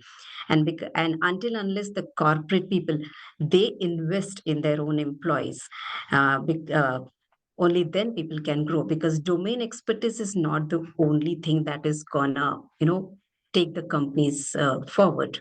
Or it's also the way you have to put forward your points, because making a product is not that important, and how much is the marketing of that product is important. And you have to empower your own employees, that it's not about just talking about an idea, but how well versed you are in marketing your idea is something is actually going to make a lot of difference. Thank you. Thank you, Kavita. Since you spoke about empowering employees with the resources, but are there any resources, training programs, or tools that you would recommend, since you're in the IT industry and the IT side of the financial services industry? What ways can technology and digital tools be leveraged to help individuals overcome this? Shilpa, I would say we have come a long way right now, where the resources are unlimited. It's just about the passion. If somebody says that, hey, you know what, I want to improve my communication skills, if he or she wants to do it, there are n number of resources. I would not specifically talk about one specific resource, because something that works out for me may not work out for someone else. And if I have to market a particular resource, I would always keep the top list is the TED Talks, just the 5 minutes ones. There is never a day that goes without me listening to those 5 minutes small talks. TED Talks are the best. If you're not into reading books, it's okay. If you're not into listening to audiobooks, it's okay. If you really want to have two things, one is improve your knowledge, at the same time improve your communication skills, those 5 minutes, 10 minutes TED Talks, the small talks are the best. Because the best part is it's not limited to a particular genre. You get what you want to listen in every subject, either it is science, technology, personal life. You want to just improve your communication skills because you're passionate about wildlife, most welcome. You have topics on wildlife as well. So choose a topic which you have area of interest, because what happens is, like, if I am interested in yoga, I might try to talk more about yoga, and that might actually also help me in improving my communication skills. So the method, the path is your own choice. You don't have to pick a IT industry topic or anything which others are asking you, because if you pick an area of interest which is you like, I think that without anybody's help, you're gonna talk nonstop without anybody even supporting you. That's what I think. Thank you, Kavita, for giving us an advice to use a resource which is easily available for everyone to go to. I would definitely think about it, to spend some time on TED Talks. Coming back to Dr. Mamata, for individuals struggling with glossophobia, I'm sure you already suggested it, but I would like you to reiterate again, what actionable steps can they take to build confidence? You said it'll take time to build confidence in the employees. So what should they do to build that confidence and proficiency, to bring in that proficiency in public speaking? Shilpa, simplicity has become the rarest commodity of late, That is something which has become very difficult to find. So especially in areas like tier 2 cities, where we are located presently with about 4 hospitals around, So I believe it's the confidence to the employees should come from the management or the top leaders, who can always encourage them to do things in a certain way and help them and handhold them to do things. See, we can actually create, supply them with resources which can help them to overcome all these things. At the same time, encouraging them our own selves, accepting them and encouraging them to do to the best of their capacities and then build them from there. As I mentioned again, it cannot be done on the day one, right? It's always a stepwise approach. And if we are for them as leaders, and I'm sure it will happen. It's just that we should build that kind of confidence in them being behind them, is my belief. Thank you so much, Dr. Mamta. That's from a leader's perspective. Ramna, would you like to add anything from the individual's perspective, how they can bring in their confidence, work on their confidence? I mean, I'd say the same thing, when confidence comes in when you've succeeded a few times, and success comes in when you've failed a few times and tried one more time, right? I think the only way you would pick confidence is actually do it and tell yourself, I've done it. So that's what I would say. They should pick a safe environment and succeed, and then increase the risk and make it a little more risky environment, succeed, and keep doing it till you've spoken to 1,000 and rallied them behind a thought, and you got to where you got to. That's what I would say. Keep trying till you get there, constantly raising the bar for yourself. But start small. That's important. I mean, don't get over ambitious on day one. I mean, start with small group of people, like Dr. Mamta was suggesting. Maybe talk with your parents. That's okay. Get that win, and then talk to your girlfriend and win there. That's a tough battle. That you go last. Thank you so much, Ramna. We've had amazing discussion about this, but now we'd like to open the floor to questions from the audience. If anyone has any questions, please raise your hand. Meanwhile, I have a question already from Nancy Goyle in the chat box. The question says, when organizations train employees on soft skills to build their confidence, they're also increasing the chances of attrition. How should they balance it out? I would ask this to Ramna, please. If an employee has given you an opportunity to be with you, and you have not won their loyalty through the value you're delivering to that employee, and you're afraid that their comm skills will let them go, shame on you. That's what I would say. Even if their comm skills are poor, if you're not delivering or fulfilling the dreams of your employees, they will go anyway. And if you're catering to your people's needs, so their comm skills will only benefit you. So we can't lead it with fear. You need to move your people up the value chain. They'll be better for you. They'll make you a better organization. They'll make our society a better place to live in. And I think organizations should not worry about making their people better. That will make nations better. Thank you, Ramna. Quite thoughtful. And do we have any more questions from the audience?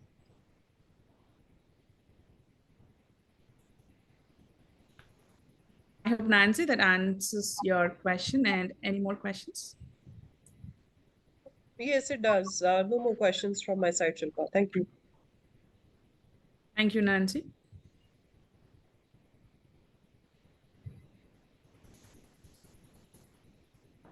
We have Rajesh raising his hand. Rajesh, do you have anything to ask?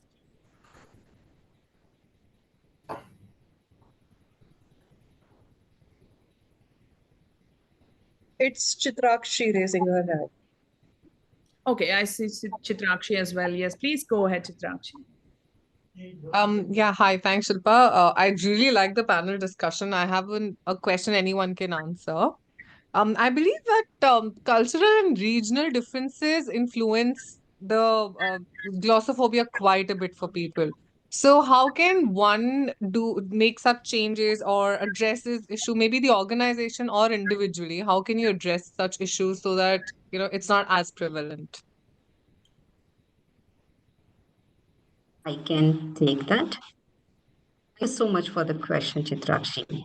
Yes, indeed, that looks like it. I would say that was a barrier because today, if I am actually currently, if I'm working in the IT industry, um, what is most important while people are looking for a development of a company is, what kind, how people are delivering.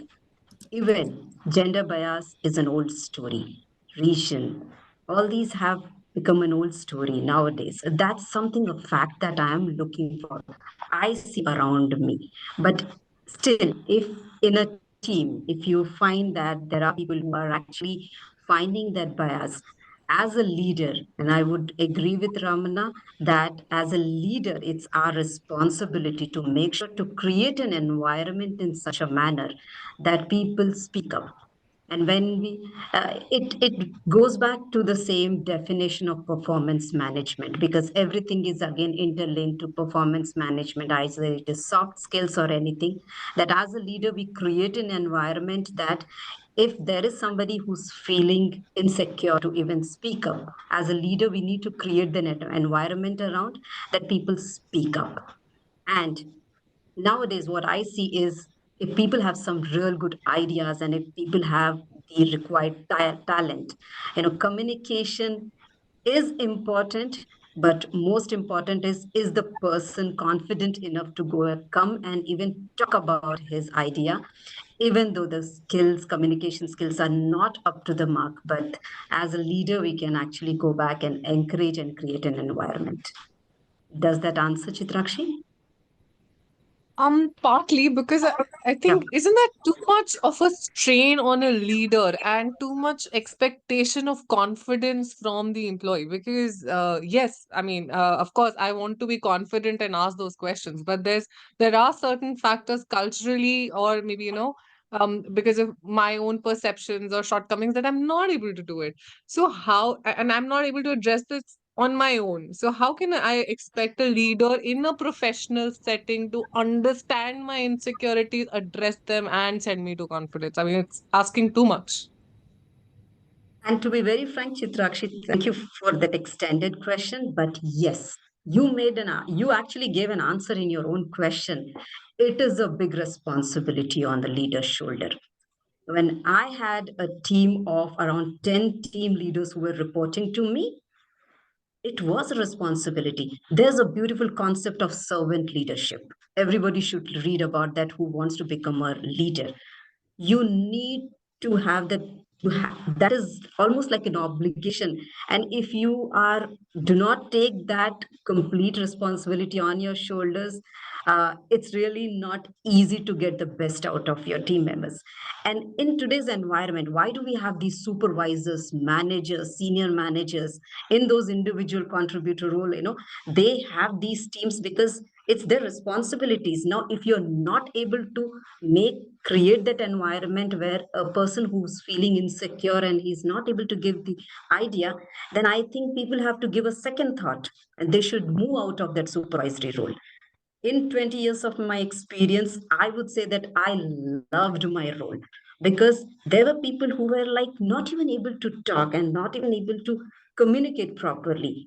Then it becomes an additional effort for me to encourage that person and to be, and as simple as that, a regular uh, tea breaks with that person, or giving that comfort and creating that environment, it's a tough thing, very very tough, but very big responsibility for a leader.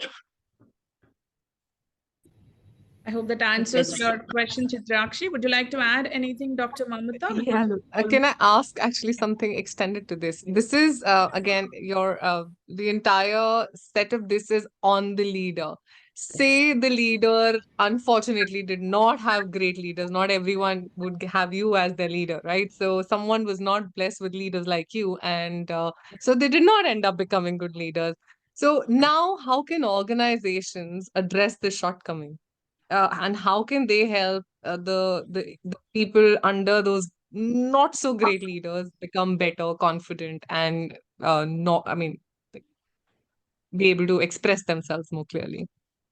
I completely agree with your point, Chitrakshi. Yes, in such a scenario, I would say that people should be part of such companies where there are very systematic and beautiful CPP plans. That is a career progression plan, which has not only the domain expertise improvement, but at the same time, soft skills improvement.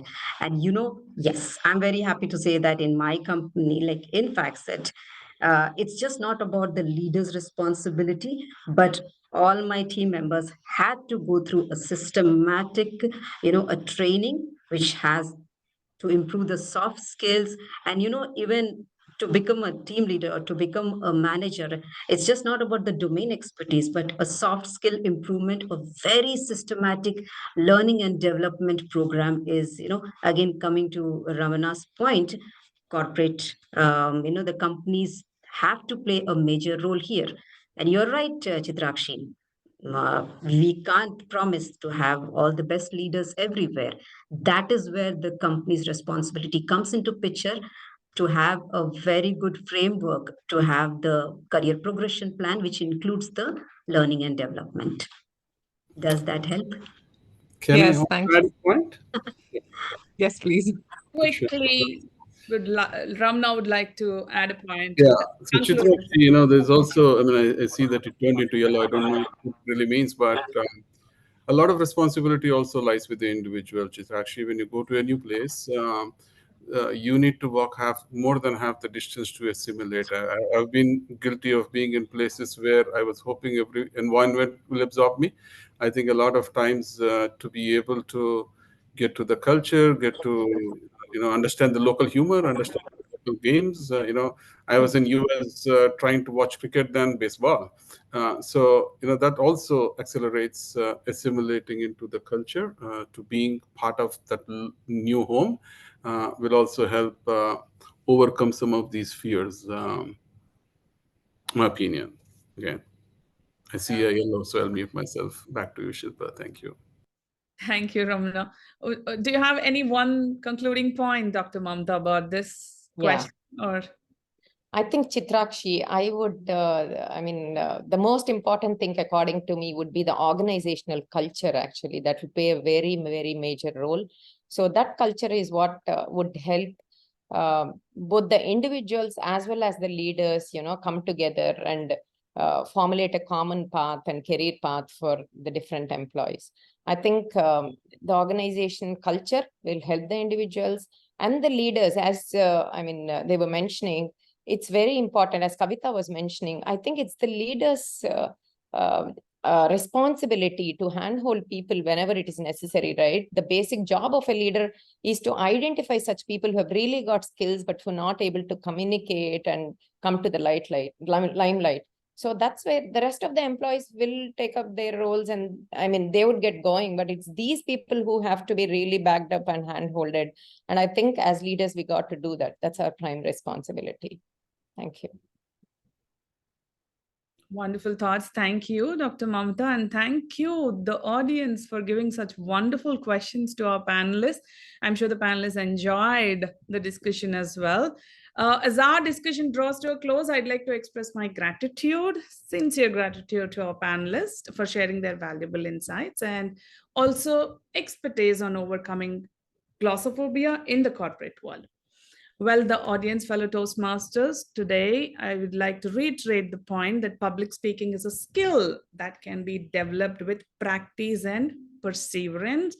And we have some beautiful insights and suggestions given by the panelists as well on how to build confidence, improve on public speaking.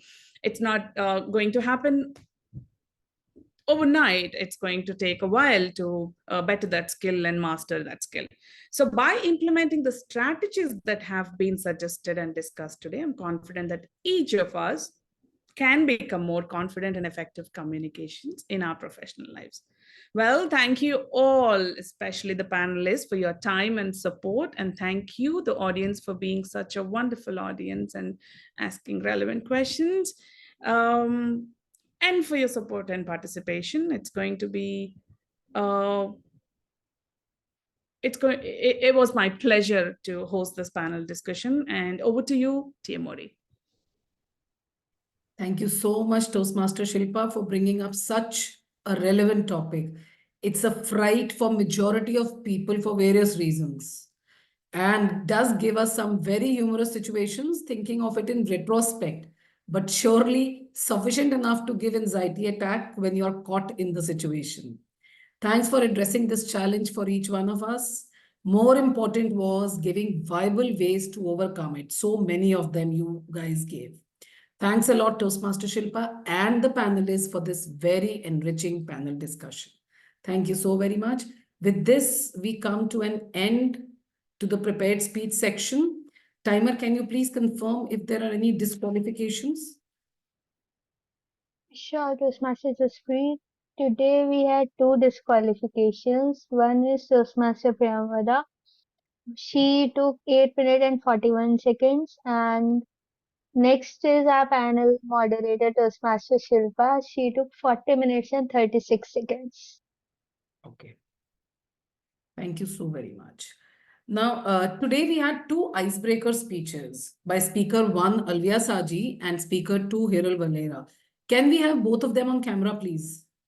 Toastmaster Alvia and Toastmaster Hiral. Zoom Master, can you please spotlight them?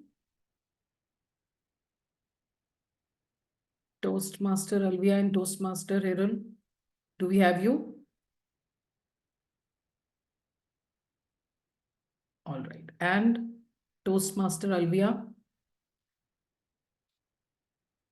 So, all right. So both of them gave their icebreaker speeches today.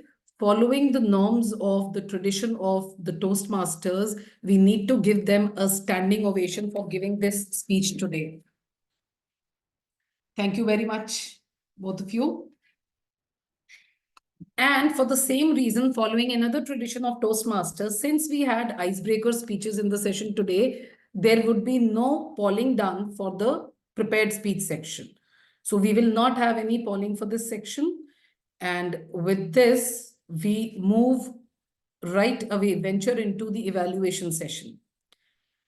Evaluator 1, Gauri Aggrawal, I hope you're ready. Evaluator 1, Gauri Aggrawal. I'm ready. Yeah, all right. So Evaluator 1, Gauri Aggrawal, will be evaluating speaker Alvia Saji. Gauri Aggrawal is a chartered accountant by profession. Image with integrity, style with substance, charisma with character. Yes, you heard that right. This CA is currently pursuing her passion as an image consultant and a soft skills trainer. Her knowledge of tarot gives her an edge in color psychology, which she uses with her clients to help them know their power colors. Well, as if this combo wasn't enough, this CA come image consultant come soft skills trainer has something else to offer. Her eyes and ears of a spy. Yes, a spy. That is what her family feels. She might as well take this also up as a profession. Be watchful, everyone. You never know she has an eye on you. Over to you, Toastmaster Gauri. Can I also have my target speaker, Alvia, spotlighted? Alvia, you'll have to come on camera, please.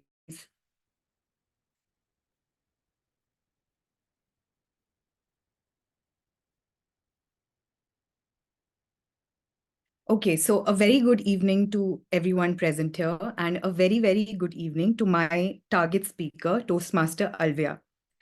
So you've just witnessed a moment that's not going to come back to you again. Your first ever icebreaker speech at Toastmasters.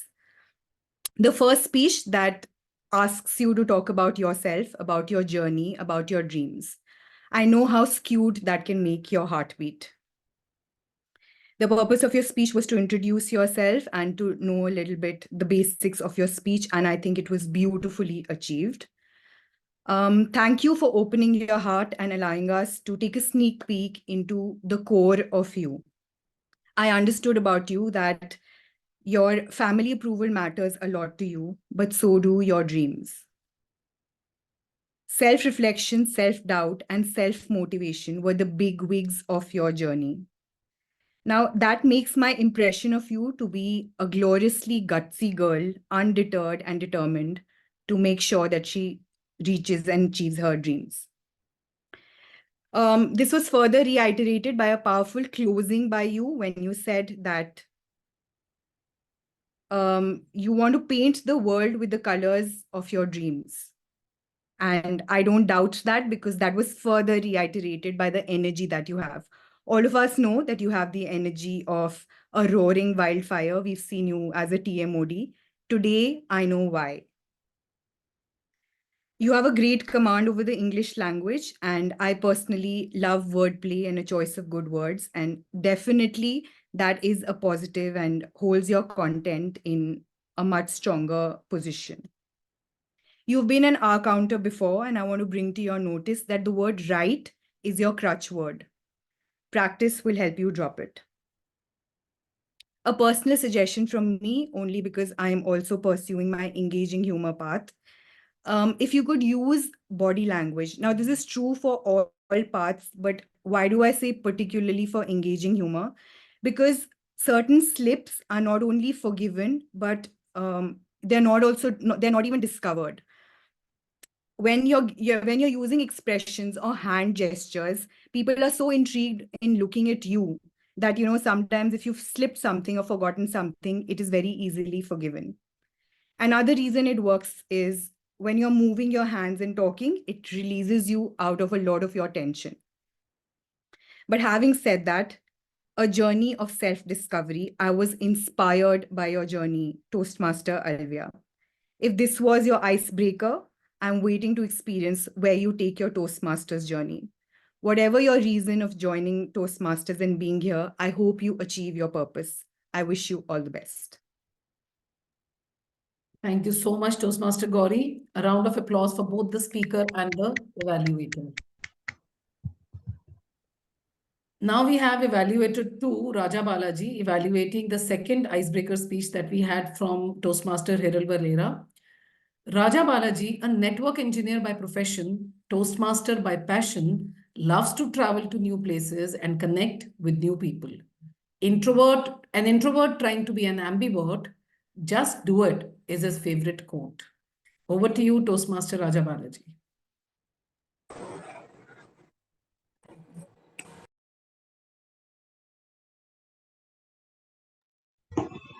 Am I audible? Thank you. Very good evening, fellow Toastmasters and distinguished guests and my target speaker, Toastmaster Hiral. Do you know you and me are in a common ground? This introvert trying to be ambivert. Thank you so much for sharing your personal story with us. Let me talk about some highlights in your speech. The first thing was the structure of your speech. You opened your speech by accepting the fact that you are introvert, and you talked about your journey in your life, at your college, at your Netherlands stories, and how you came to Gabbys. So you had a very good structure, opening, body, and conclusion in your speech. And the second thing I liked in your speech was the title, Embracing Change, My Story. And that title was in sync with your speech, because you chose Gabbys because you want to change yourself. You want to become an ambivert. So that was brilliant. Thank you so much. And the third thing I liked in your speech was you met the purpose of the project. The purpose of the project is to tell his or her stories, some aspect of speakers to members. So well done for, and so three things. You had a very good structure, opening, body, and conclusion. Your title was very good, and you met the purpose. Coming to recommendation, I have two recommendations for you. The first recommendation is, in your speech, I felt you're not comfortable in delivering your speech. I felt like some blockage in your mind. So you can release that. This Gabbys is a supportive platform. No one will judge you. You can speak freely. Okay. So you can practice little more multiple times. If you practice, you will speak comfortably. If you speak comfortably, then hand gestures, body language, vocal variety, and everything will come naturally. So that is the first recommendation for you. And the second recommendation is, I came to know your reader, you're a goal-oriented person and you're organized person. If you share some aspects, if you share some stories, how you are goal-oriented. I know you may achieve big things in your life. You share something in this speech, we will get to know more about yourself. So overall, you had very good structure and the title was very good. And please work on my recommendation, and the speech will from good to great speech.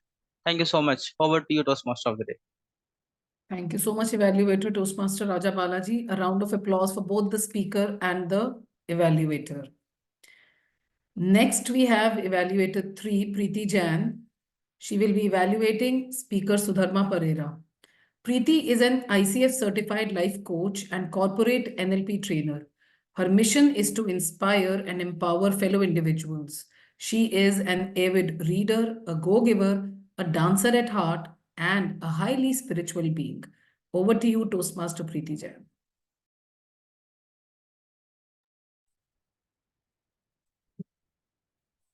Toastmaster Sudharma.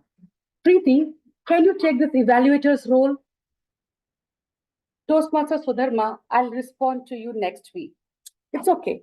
Toastmaster Preeti, can you take this TMOD role 2 weeks later at least? Toastmaster Sudharma, I can't confirm so early. Now, today I understood how you must be feeling, because you are someone who wants, like, tell me quickly. And I am someone, I'll tell you. Wait.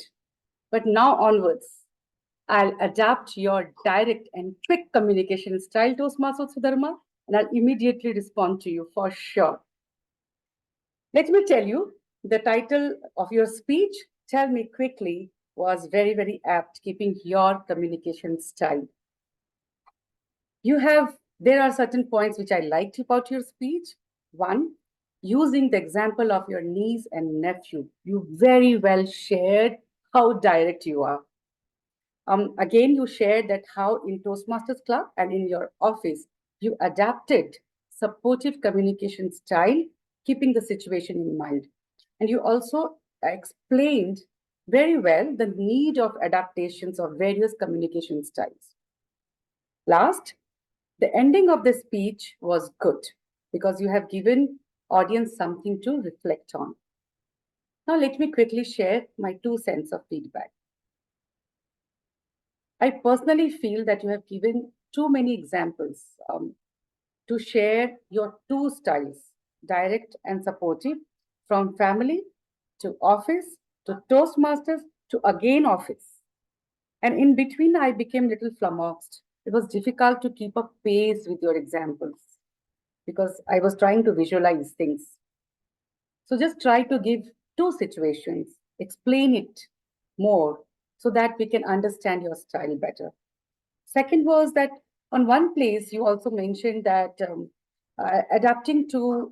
from changing from direct to supportive communication style was good for your health and good for office. I wanted to hear why and how, but I missed that point. So I wish you could have just put some light on the benefits of these adaptations. Overall, your speech was really good, with a good conclusion. Just make it little more crisper, and at the same time, give emphasis on the pros and cons of both the styles. And then you can take your speech to the next level. Overall, it was a great speech. All the very best for your next speech. Thank you very much. And over to you, Toastmasters of the day. Thank you, Toastmaster. Thank you so much, Evaluator Preeti Jain, and a round of applause for both the speaker and the evaluator. Next, we have Evaluator 4, Toastmaster Manoj Nair. He will be evaluating Speaker Priyamvada Sharma. Toastmaster Manoj Nair is an IT consultant by profession. He has been with Toastmasters for last couple of years. During his free time, he likes to watch Malayalam movies, loves to walk in the woods, and to play table tennis. Over to you, Toastmaster Manoj Nair. Thank you, Toastmaster of the Day. And I can't see my, yes. So, target speaker, Priyamvada. I really like the way you start your speech. You ask the rhetorical question, do you all understand about leadership? And you picked up me because I raised my hands. The thing which I really liked about you is that I can see a lot of external pressures going on in your background, but you kept a calm composure there. Someone was, a door was moving around, and then you're trying to make yourself in a position to get yourself stand. And you start the speech, which is very great, because that really helps to see someone who is calm, composed, and know what he's trying to do that. So I really like the way. For me, leadership is basically a very plain subject. I thought maybe you're going to speak about a typical leader. We all read about leaders like Mahatma Gandhi, Steve Jobs, or Microsoft. I thought probably you're going to bring, but the way you spin the topic, bring a relatable topic, bringing your granddad, your maternal uncle, your paternal uncle, and then the ladies in your house really bring life to the character. I really like the way you explain them. More importantly, you ingest humor in that. You try to put a self-deprecating humor as well. You tell about your authoritative life leaderships, about your set rules by your paternal uncle, your set standards. We can all relate to it, because why did I say relate to it? Because I personally, when I go back to India, my dad always switch off at 7 o'clock in the morning. That's it. He puts switch off the ACs or fan. That's the rule he set by it. So I can able to relate with you.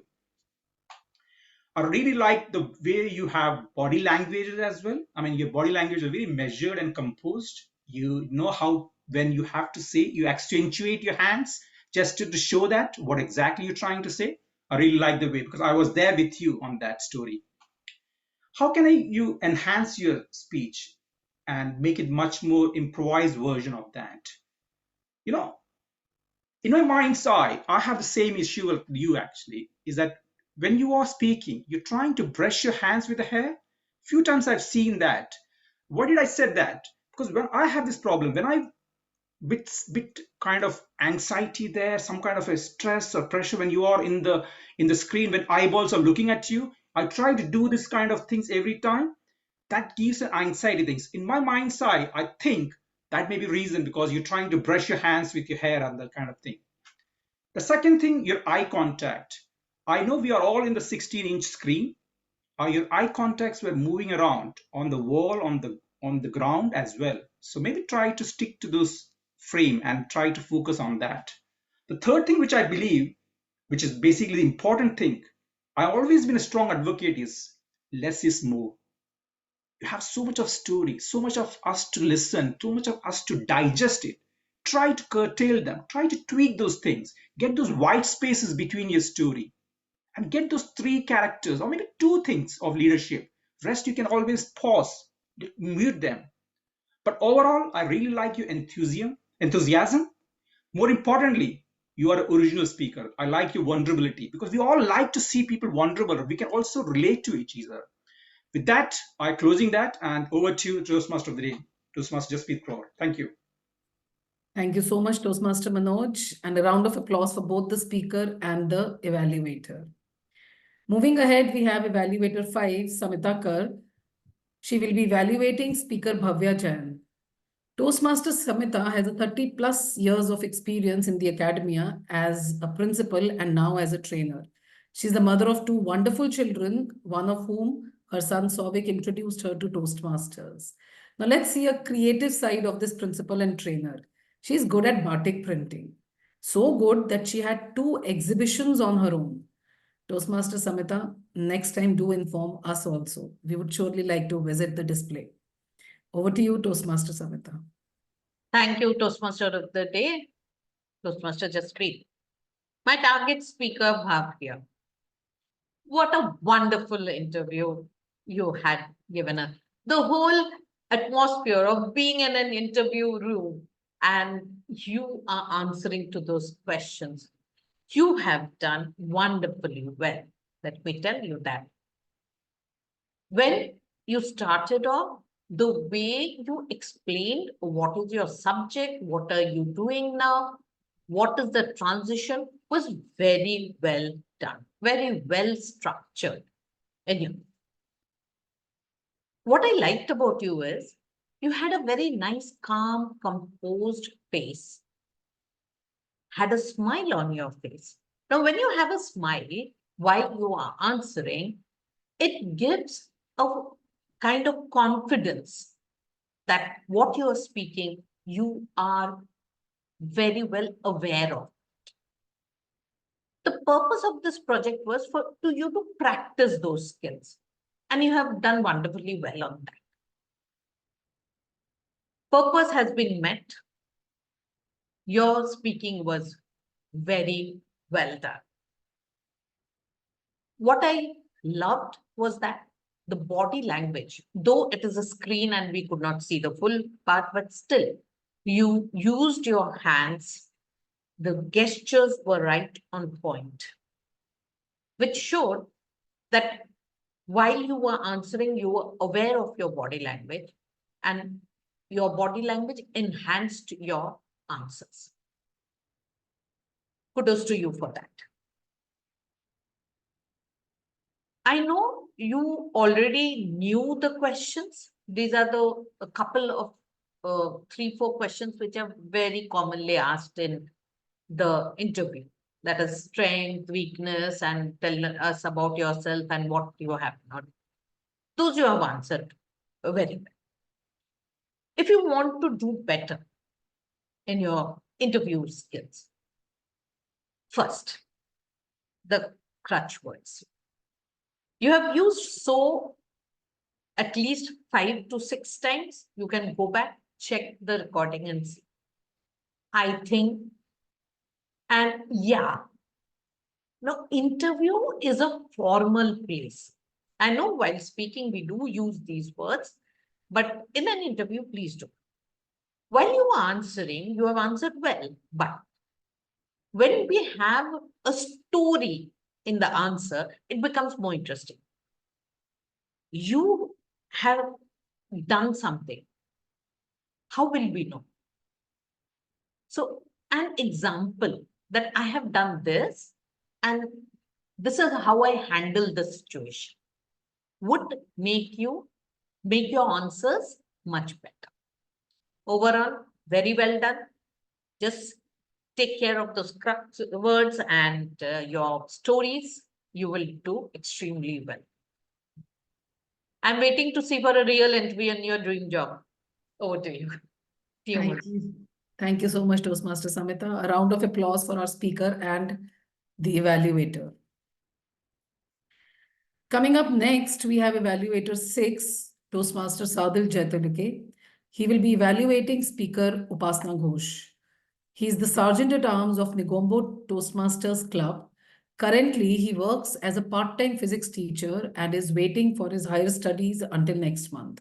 He solves Rubik's Cubes in his free time and also loves to play cricket and basketball. Over to you, Toastmaster Sadil. Is Toastmaster Upasana here? Yeah, Toastmaster Upasana. First of all, I would like to, wish you best of luck for your upcoming work, because it's not easy to complete work of 10 days in just 4 days. So best of luck. Now, according to your purpose statement, you have to emphasize on 3 things. Number 1, the challenge you are looking forward in your project. Number 2, a brief introduction about your project. And number 3, a brief introduction of your team. So when it comes to number 1, challenge, you have nicely emphasized on your challenge, which was you have to do work of 10 days in just 4 days. And the second challenge was collaborating with other writers, because you told that they have different topics, right? Yeah, it's very challenging. So you greatly emphasized on your challenge. And then when it comes to the project, you did a great job as well, because you firmly told that you have to write 5 documents. Out of them, out of 5, 3 you can sweep it under the rug because it's very easy. but the remaining two is very complicated. You have to do it very firmly. So you have explained it very nicely. Kudos to you. And when it comes to team, you told that you have to you have to collaborate with other project managers and other writers as well. So you have completed all the three requirements in order to accomplish your project. So I'm very happy to say that you have accomplished the purpose statement. So congratulations, Toastmaster Upasana.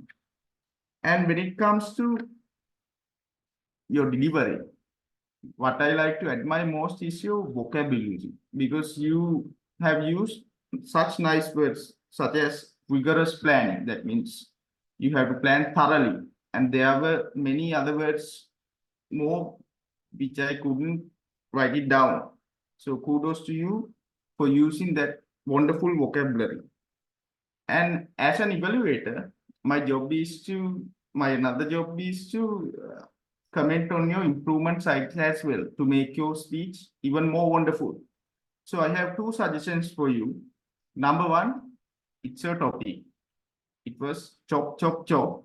It's not about topic, but you have to relate your topic into your content. Your topic was chop, chop, chop, but you didn't emphasize on your topic during your speech. So my personal suggestion is at the end of your speech, especially the summary, you could have said, okay, let's do this work of 10 days in just 4 days. Let's chop, chop, chop. You could have finished your speech like that. And my suggestion number two is emphasize on your challenges more, because it's a very hard work to complete 10 days of work in just 4. So you could have emphasized how do you balance your family life during this project, because you have to prioritize your work these days. So how could you balance your family life, and how could you manage your time during this project? You could have emphasized those points as well to make your project more wonderful and firm. But all in all, you did a great job during your speech, because it's very challenging. You had only 3 minutes to sum up all of these 3 purpose statements, because other projects we have 7 minutes, but you had only 3 minutes. But during those 3 minutes, you have done a great job. And I again wish you best of luck for your future work, especially regarding to this project. And over to you, Toastmaster of the day. Thank you so much, Toastmaster Sadil. A round of applause for again the speaker and the evaluator. Next, we have Evaluator 7, Toastmaster Joan Joseph. She will be evaluating speaker Chitrakshi Vij. Joan Joseph, a content writer, a passionate reader, is an introvert who finds joy in conversation. She immerses herself in diverse music genres and languages. Her free time in the evenings is spent treasure hunting in vintage book and stationery stores.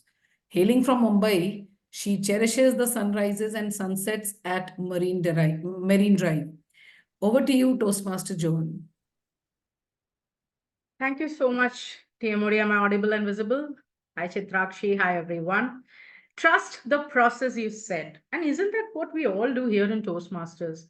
We have been given a process and we trust that process, hoping that we'll one day become a great speaker and be able to deliver a good speech. And today you did deliver a good speech, Chitrakshi. Congratulations for that. Let me directly jump into what I liked. Now, these are your talents or things that I love about you as a person as well as a speaker. Number one, the clarity of your pronunciation and language. I think I've repeated this once and again, but I'll tell you the pitch, the tone, and the poise with which you speak, whether it's a talent or something that you have developed, only you know that personally, but it is something so admirable that you inspire me to become better at it. And thank you so much for that. It's really lovely to just listen to you go on and on and on and speak wherever and whenever you get the opportunity. Second is the facial expressions. Again, something very important, but people forget about it, because facial expressions and voice modulation, at which you're very good. You know, the combination is what projects the emotion of the speaker onto the audience. something that I personally struggle with because I'm not blessed with that kind of a facial expression, but something I'm learning from you, and I'm sure the audience also learns from you, right? The projection of that expression and voice modulation takes us into that emotional journey which you went through as a leader and the lessons you learned. So I loved all of that aspects about you as a speaker, especially your delivery. Now, coming to the areas of improvement, and let me just tell you and everyone in the audience, I'm setting a very high benchmark for Chitrakshi because I know that this is not her first path and first project. So I'm going to be a little critical, truly, humbly. I hope you take it in a good way. Number one, the clarity. What was the speech about? It was about the 3 lessons that you learned as a leader, right? But I felt personally that the clarity was missing because the first lesson was no title or position is important. And the third one was you may not get recognized as a leader. At least that's what I got it. I felt like both the first and third mean the same thing, though you gave 2 different examples. So clarity in the lessons that you've learned is something you have to think about, which brings me to the second and the most important feedback that I have for you. That is organization and structure. You have such a wonderful message. You have such an important experience to share, right? And it's all in your head playing out properly. But what you don't understand, or what we as speakers don't understand, is that for the audience, it's all new. So there needs to be a logical and structural development of the things that happened in your life and your experiences for me to understand what's happening. For example, you spoke about the lesson 1, then you spoke about a particular meeting, then you went back to college days and spoke about mass bunking, then it came to your mom. All of that, the link was missing. I had to think, okay, where is this going? Where is this going?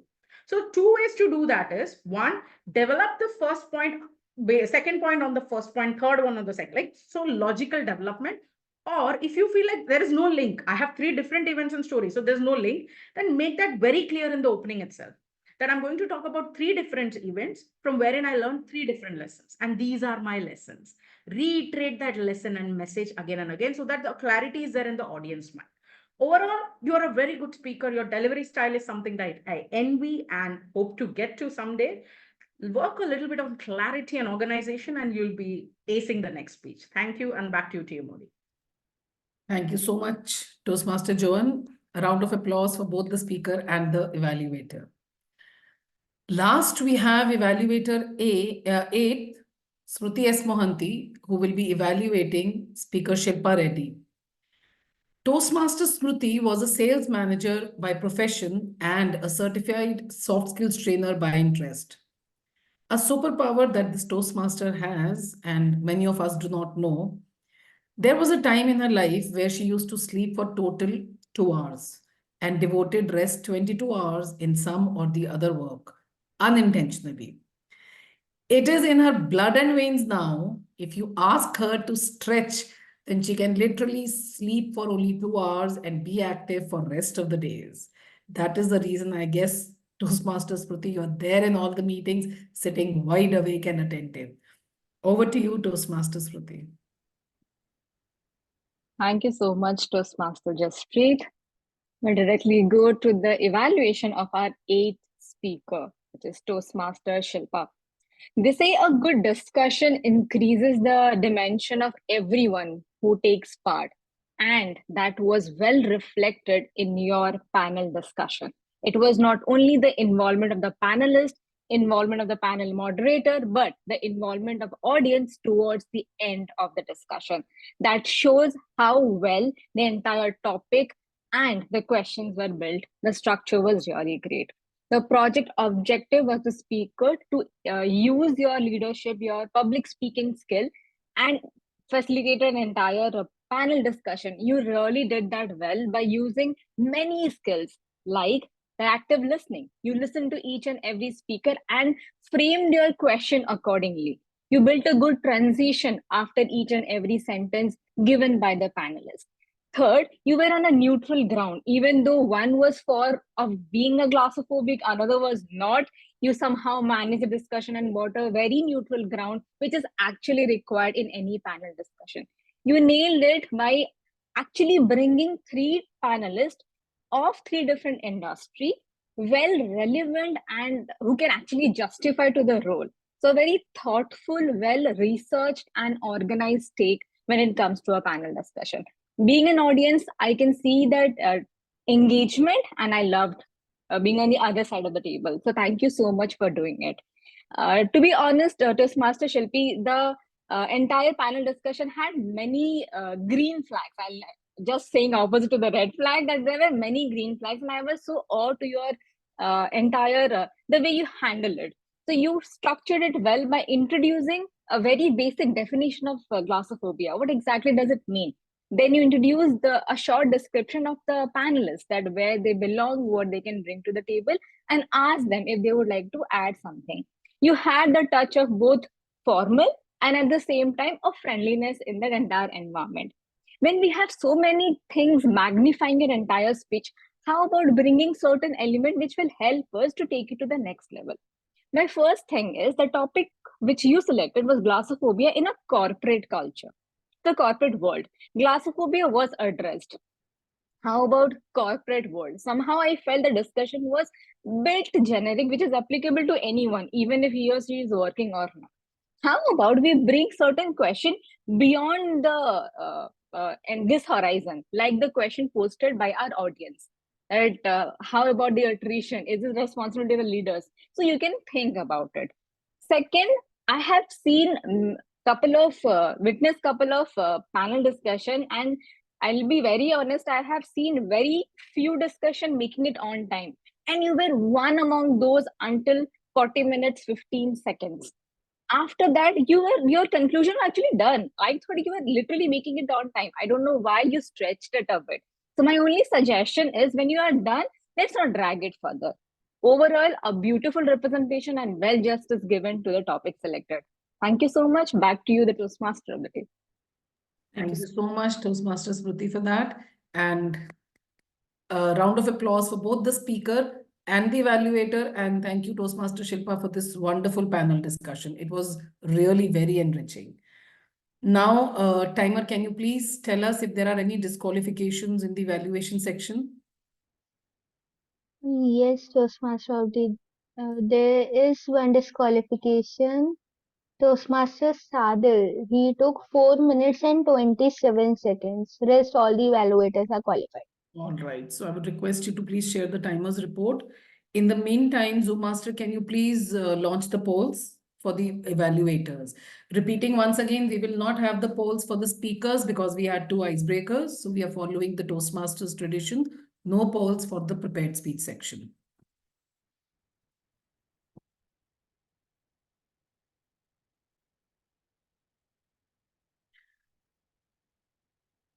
Well, do we have any guests in the meeting? Anyone who would want to give a feedback?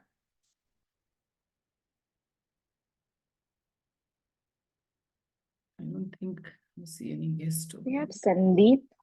I can see named as guest _ Sandeep. If you would like to add something. Yes, Sandeep.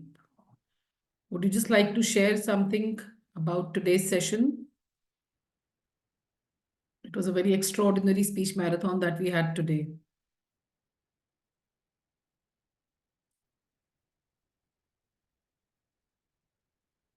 And what about the panelists? Even they can share their views.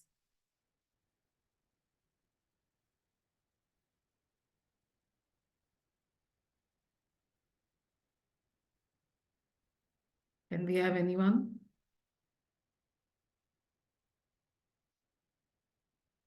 All right. Toastmasters, would you like? Yeah. I just enjoyed the way there was a fresh take to all the introductions today. All That right. Thank you so much. Thank you so much. Toastmaster Smriti, would you like to share something?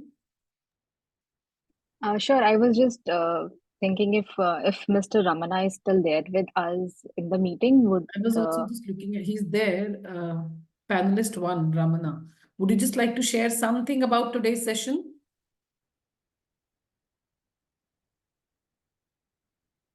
maybe he's not. Yeah. Yes. So the poll results are there with me. And the best or the favorite speaker evaluator is Toastmasters Smriti Mohanty. The one who tries to Yes, the timer's report is also there. The one who tries to stretch herself up and be there, up and awake all through 22 hours of the day. Congratulations, Toastmaster Smriti. And thank you everybody for being there. This was a spectacular session with lots and lots of speeches. So it was wonderful. Thank you everybody to stay over here till the end, even though the meeting got stressed.